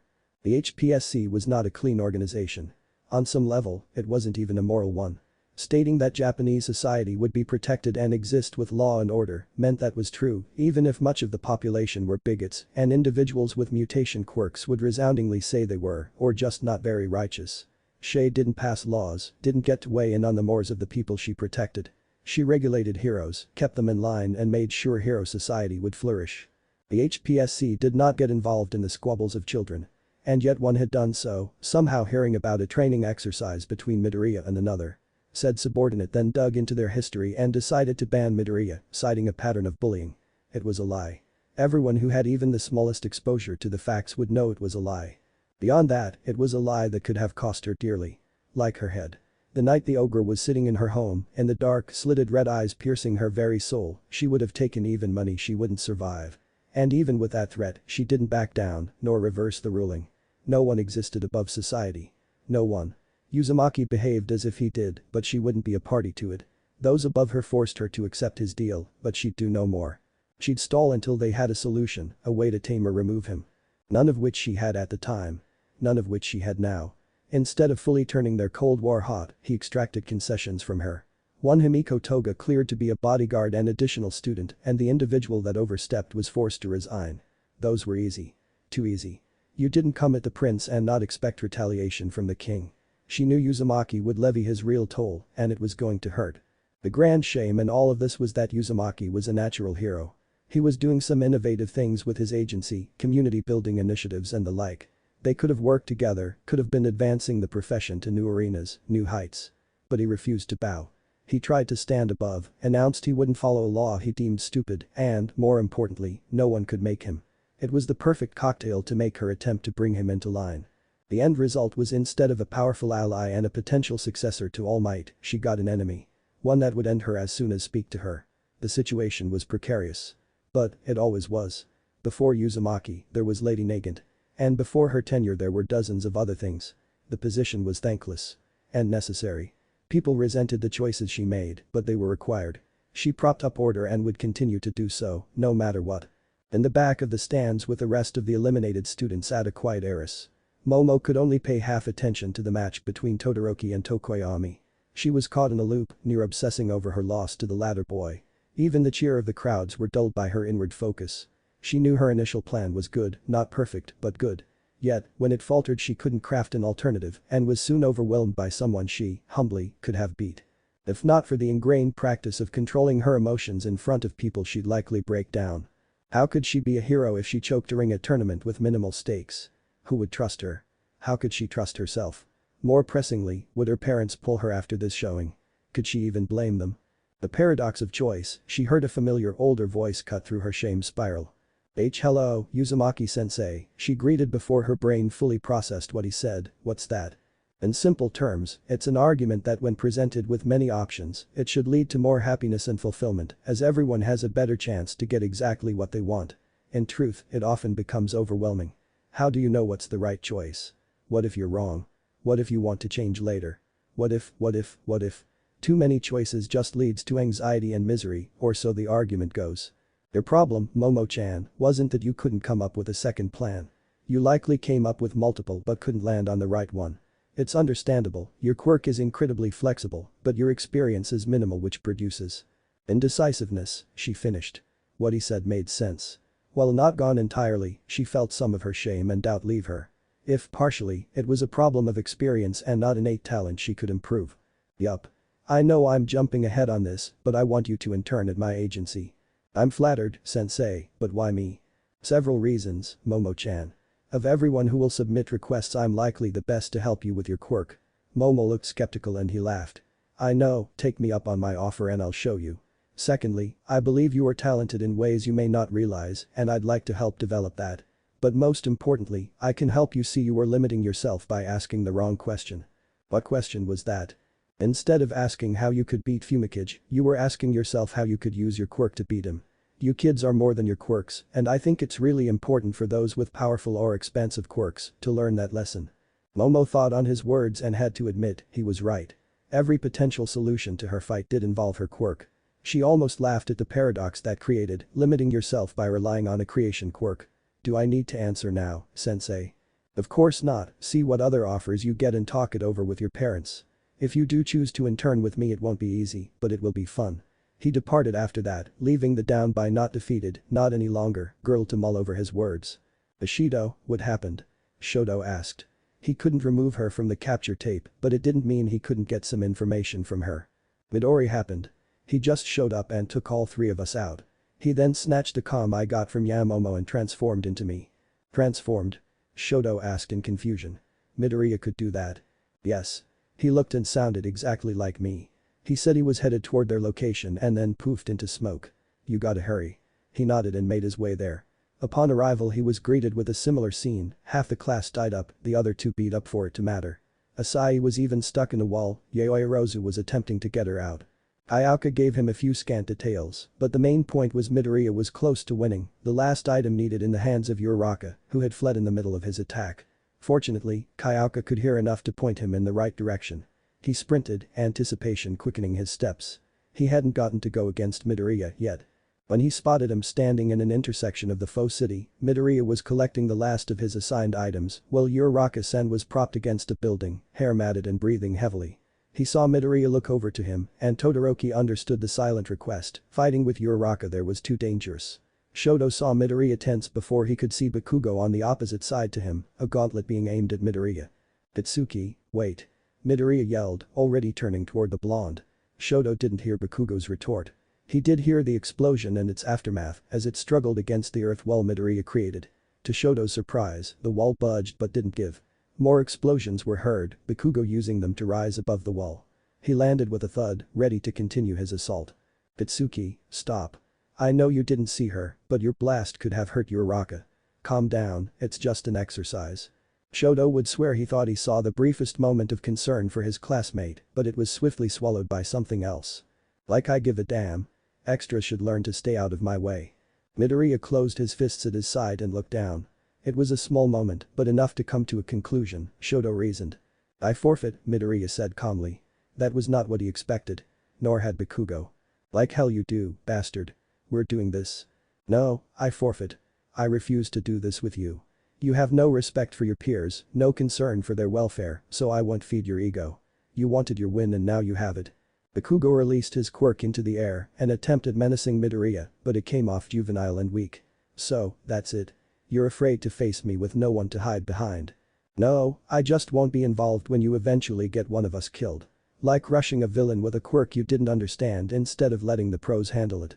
I had to act, I didn't have my daddy to rescue me. My daddy likely saved all of us from that Nomu. You couldn't have done anything to it. We were lucky that day. Uraraka was lucky today. Luck runs out. When that day happens, when you do something you can't take back, don't ever say you weren't told, Kitsuki. Scream and curse and insult everyone around you, but don't ever say you didn't know. As P said, Midoriya turned his back and headed toward Uraraka. Shoto didn't know which angered Kitsuki more, the words or Midoriya literally turning his back to him, but it caused the volatile boy to snap. He attempted to lunge at Midoriya, stopped by Shoto's interference. You need to calm down, the exercise is over, Shoto attempted to explain, but the wild look in Bakugo's eyes was far too reminiscent of someone else. He wouldn't hear reason, not anymore. Fuck you, Deku. You've always looked down on me, always thought you were better. You pretend to be this awkward geek, but I know the truth. You want to step on me just as much as I want to step on you. Those words hadn't hit their mark, Midoriya continued on. He never got the reaction he wanted. You ready? It should be you down there, Shoto responded to his newly gained friend. The two were alone, Shoto waiting for to be called down for the finals. Maybe, maybe not. No changing that now, and while not at my level, Kitsuki doesn't exactly like you either, so I wouldn't focus on irrelevant things. When right and wrong stop being relevant, then what are we doing? Everywhere I turn a philosopher. Midoriya exclaimed. Shoto smiled. Your dad isn't wrong about the power of asking the right question. No, he isn't. But Kierkegaard can't stop explosions. You're worried, Shoto responded. He didn't take offense, he understood why. Kitsuki wasn't his favorite person, but he didn't hate him. It meant there was a level of intensity he simply wasn't bringing to this. That's fine when there is a significant enough skills gap, but of near equals, emotional content can be a deciding factor. I am. Don't be. He hadn't expected Midoriya to laugh at his reassurance. It doesn't work like that. Nothing has changed to make me stop. True, I'm going to be victorious. Todoroki Shoto, please make way to the arena floor. The voice signaled an end to his break. He placed a hand on Midoriya's shoulder. He thought it would be comforting, but hoped he wasn't being too forward. All will be fine. I know you can win, Todoroki. It's what the win will cost that concerns me. Shoto nodded before departing. Midoriya believed he could win. He thought he could as well.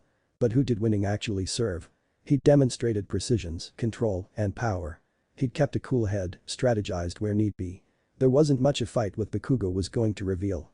Not enough to warrant injuries. All for what? So Endeavor could take the credit. Crow about the talent of his creation. Then there was Bakugo.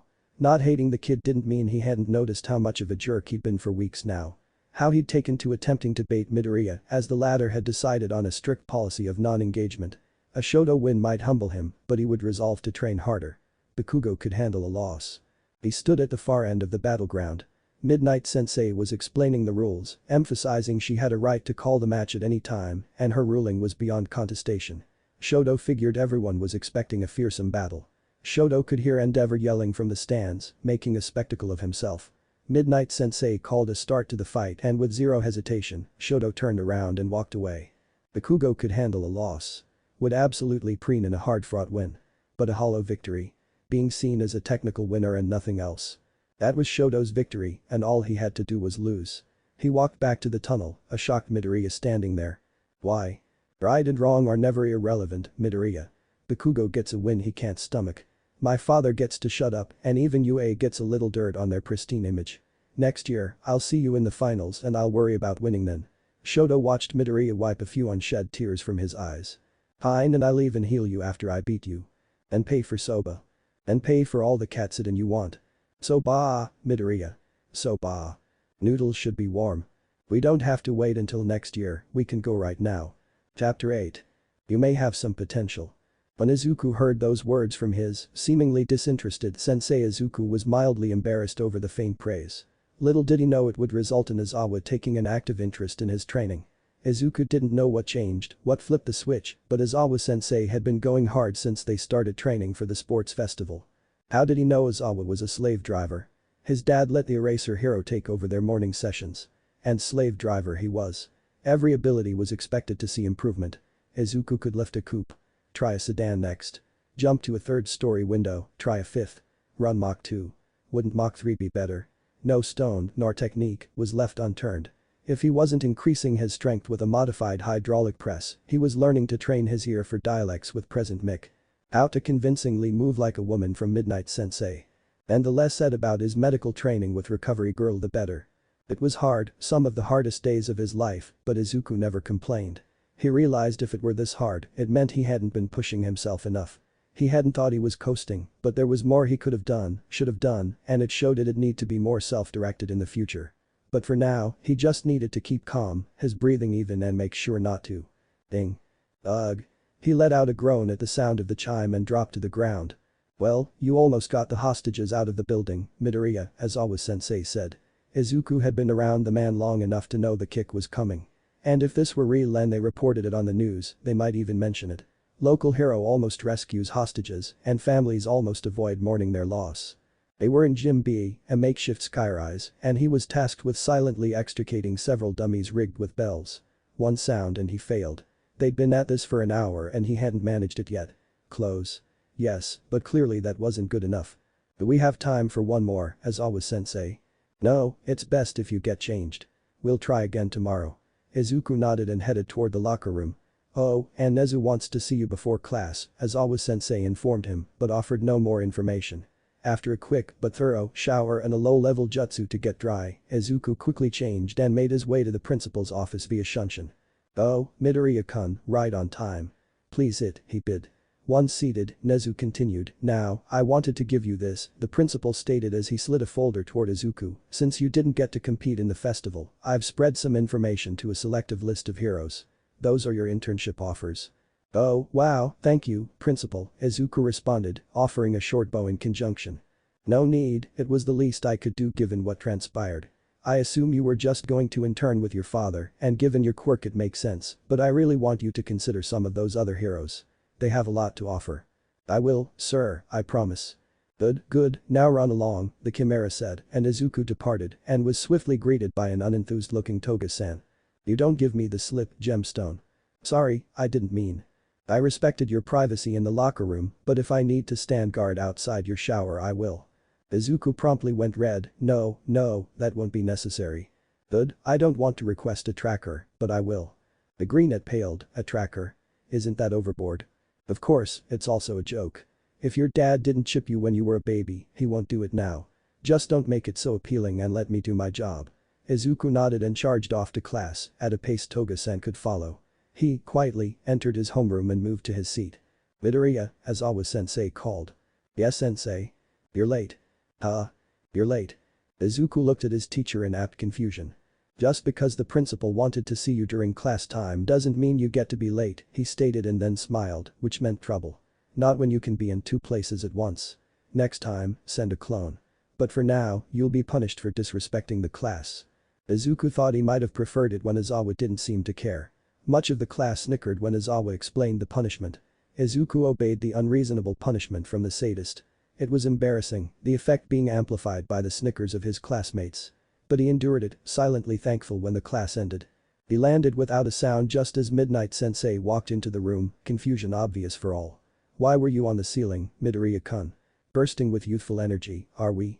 Oh, Aizawa made me stay up there because I was late, Midnight Sensei. She laughed but said no more about the unorthodox and unwarranted punishment. Good news, class. Today, not only do we select your hero names. Now keep in mind, these will possibly represent you for the rest of your careers and will be your introduction to the wider community of heroes and civilians alike, so make it catchy, personal, and something you'd be proud to be called for years to come. Who wants to go first?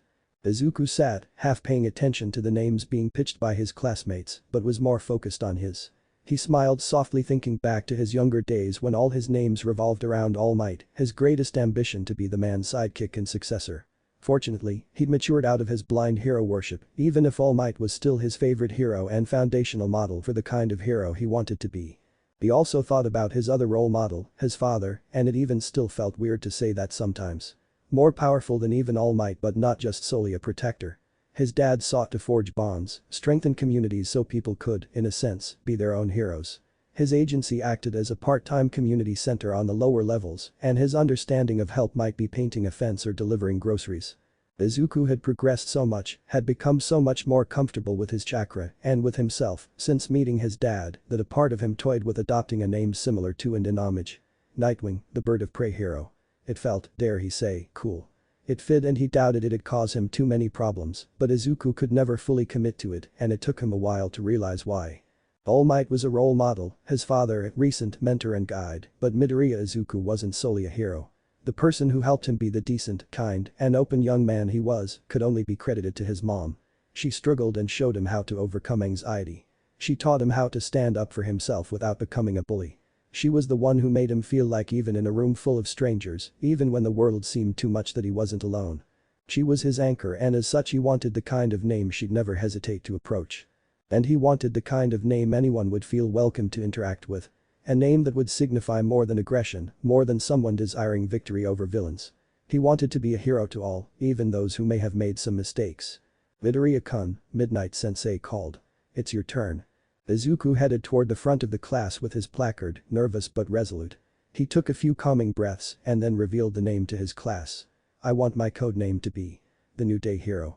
Horizon. Oh, I simply love that. It's so optimistic and a play on your lightning and earth manipulation powers. Sky meets land. Midnight Sensei gushed, her exclamations adding a little jiggle. He felt his face warm and damned his hormones. Shoto is better, a monotone voice said, and Izuku visibly fought back the laugh as he didn't want to encourage his friend. I like it. It sounds manly. Kirishima spoke up. Thanks, Izuku said. He received a few more supportive comments as he headed back to his desk, but should have realized things couldn't have stayed that way. He returned to his seat, not able to give his full attention to his classmates.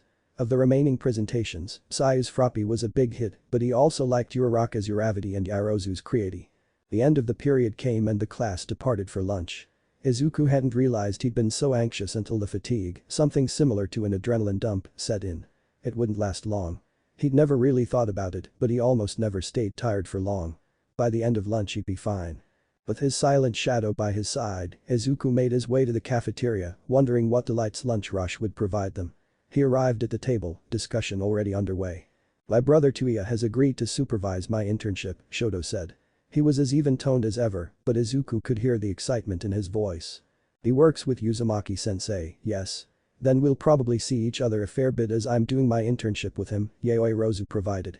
I got an offer from Gunhead so I think I'm going with him, Uraraka chirped. Why Gunhead?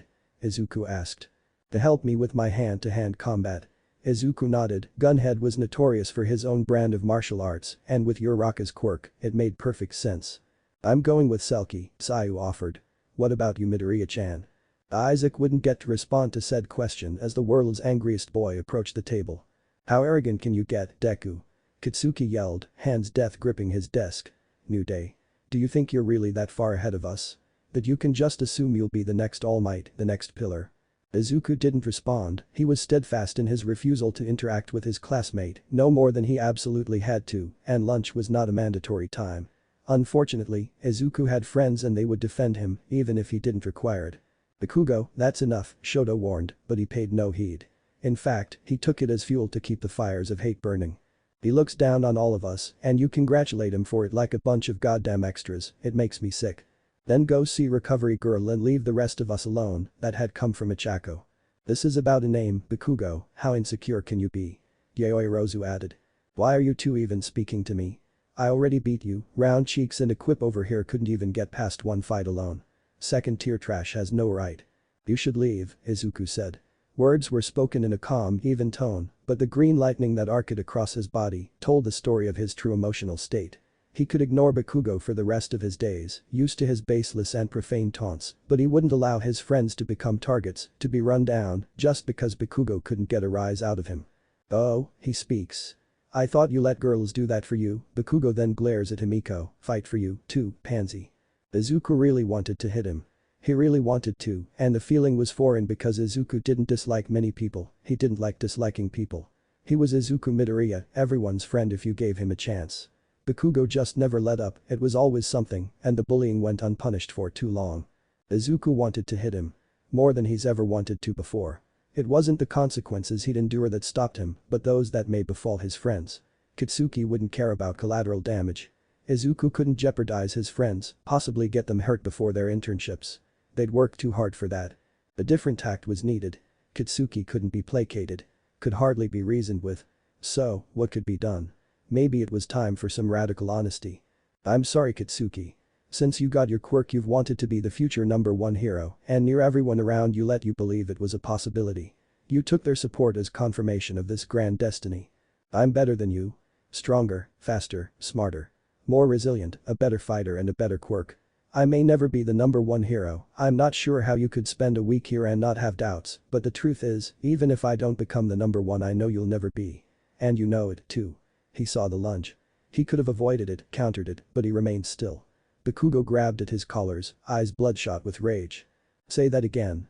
Izuku gestured for Himiko to stand down, this wasn't going to break out into violence because of his actions. If Bakugo struck then he'd be the one in trouble, but no one else would be. Still, refusing to be manhandled, Izuku knocked Bakugo's grips loose.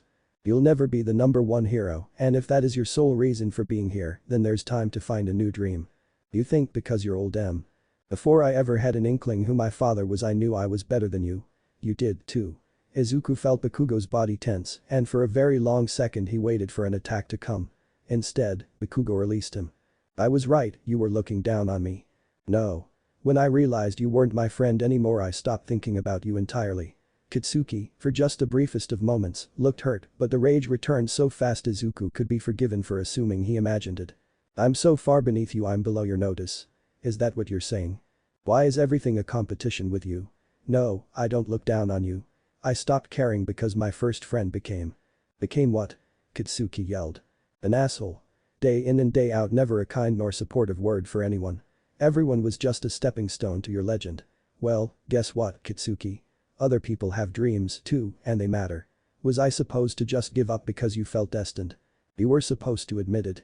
At least, I'm honest. I want to be number one, I don't ever want to lose to anyone for any reason because heroes win.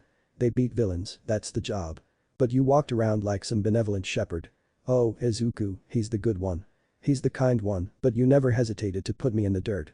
You were a bully. No, I'm just strong. I don't make accommodations for the weak, they make them for me. And as much as you wanted to play Grand Protector still no one wanted to be your friend. Everyone could see how fake you were. The anxiety, the stutter, it was all crap. You're only ever honest when you're in a fight. Izuku shook his head in disbelief. There's no talking sense to you, Kitsuki. Fine, I'm a liar, you're right. You're always right so just leave me alone and I'll do the same. Kitsuki scoffed, whatever, and stormed off. Seeing the threat gone, Izuku returned to his seat. He admonished himself for escalating things and letting his antipathy for Kitsuki to get to him. His stance of non-involvement was meant to relieve pressure, not increase it, but it was clear he couldn't do it alone. That guy is a world-class jerk, Uraraka said with a huff. He can be, Izuku agreed, and I'd never tell you to accept his insults, but if he's directing them at me can you guys just ignore him? No, Shoto responded, though there were heads nodding in agreement. Izuku was preparing to launch into his defense, but Yaoi Rozu spoke first. Midoriya, you're our friend. We care about you so telling people who care about you to simply watch you get abused, that's unacceptable. Bakugo needs to understand that his behavior won't be tolerated. Thank you, he replied. For so long, his mom was his only defender so having gained so many friends so quickly, he didn't always realize how full his life had become, truly, but Kitsuki can be dangerous. I don't want you getting hurt. We've chosen an unsafe profession, Iida spoke for the first time. He'd seemed disconnected for most of the day, and all understood why as his brother recovered from Stain's assault. We shouldn't be reckless, but we can't really be safe. Excuse me, Iida departed, looking engaged for the first time. Geez, we got a bunch of serious faces over here, don't we Jiro-chan, Ashido said. Izuku welcomed the attempt to break the tension.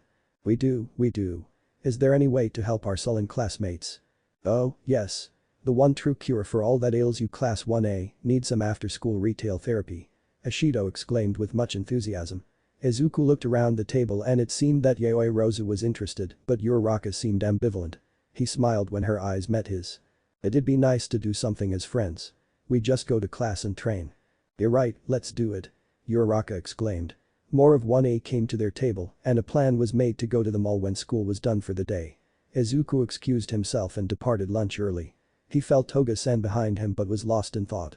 He'd blown his allowance on some rare All Might merch that went on sale and wasn't due for an allotment for another week or so. He felt weird going to his dad. He didn't want him to think Izuku was frivolous or irresponsible as he was, generally, quite the spendthrift. He also didn't want him to think Izuku felt entitled to more or. Hey, kiddo, his dad greeted him, breaking his downward spiral before it could ever start. He felt his dad's hand mush his hair and reflexively smiled, you looking for me? Why yay, Izuku answered. Well, whatever it is, I'm sure it'll be fine. So, what's up? Oh okay, Izuku said and took a deep breath. The class is going to the mall after class. Ashido-san called it retail therapy. But, I kinda overspent. There was a sale on some rare All Might stuff. So, you want an advance on your allowance. That's no problem, Dad reassured him as he retrieved a frog purse, one quite similar to the one he had as a kid. Izuku saw the seal and felt the small pulse of chakra. What appeared were 2 rolls of bills held together in a rubber band each. And then, he just handed it to him, causing Izuku to go wide-eyed. That should be about half, right? Half? Yay, for the month. Half should do for now. I hadn't meant to push, but I am glad you're doing a little shopping. You're an amazing kid, but son, you have no drip. No drip? I have drip. You wear t-shirts that say t-shirt. Now, you can get you some proper attire. Oh, and price a timepiece. Every man needs a quality watch. I'll get it for you but narrow down a selection. Oh, you know what? His dad asked in genuine excitement. I'm going to get you to a tailor. I could fly my guy in, but best jeanist might do it for a favor. Get you a few suits. Suits? Why do I need suits? Do you want to have a girlfriend anytime soon? Izuku went red but nodded. You're going to want to take her somewhere nice that requires a suit. Don't worry, son, I'll support you through this time of struggle. You should see how Touya used to dress before I wore him down. Boy would have worn flip-flops to a funeral. I have drip, Izuku reasserted. After today, I'd hope so. Will that be enough? I can just give you my credit card. Dad, this is more than Mom gives me in 6 months. He laughed, oh, that tricky little minx. I bet she's been stashing the rest in an account for you. Guess you're going to have either a kick-ass birthday or graduation. You weren't mad. You miss any meals? No. Have to live without lights or hot water? No. Then, not really. Honestly, my childhood wasn't the best and money was always tight. 6 is not a great age to learn to budget. I just never wanted you to have that particular stress and I know your mom wouldn't be frivolous with it. If she needed more she'd have sent word. Izuku almost envied his dad's ability to just roll with things.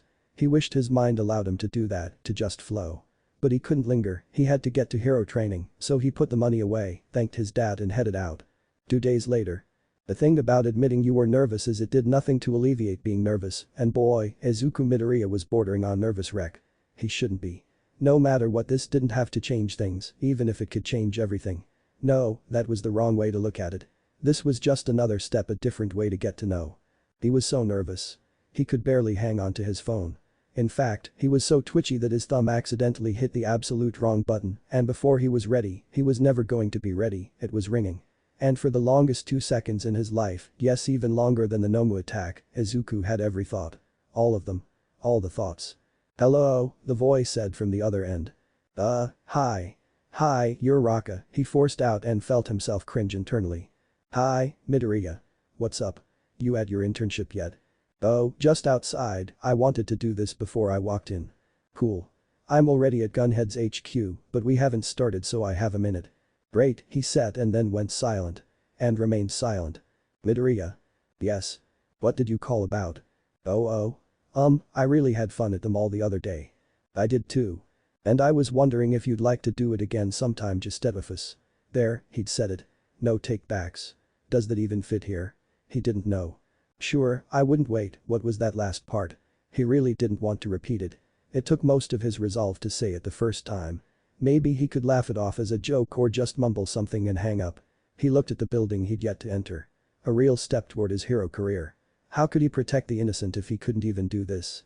I asked if you'd like to do it again, just the 2 of us. Like a date? She asked.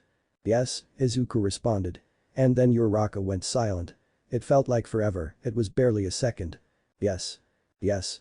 She giggled at his response. It could have been worse. Well, Gunhead is waving me on so I have to go, let's make plans when we get back to UA, she suggested. He assented, bid her good luck and ended the call. He actually had a date with Uraraka. He walked into the door feeling like a million. You're late, mister. A periwinkle-haired girl chastised. He hadn't thought he was, he even made sure to get here early to have a minor freak out about the call. Oh, I'm sorry, he found himself in a hug before he could even apologize. I'm just joking. You're early. Welcome to the Ryukyu agency. We're going to have so much fun and leave with plenty of stories to tell your girlfriend. Izuku went red as the bubble maniac laughed, never letting go of the hug. Maybe he'd made a mistake. What if Juubi Naruto My Hero Academia harem end here, and thanks for watching my video till the end.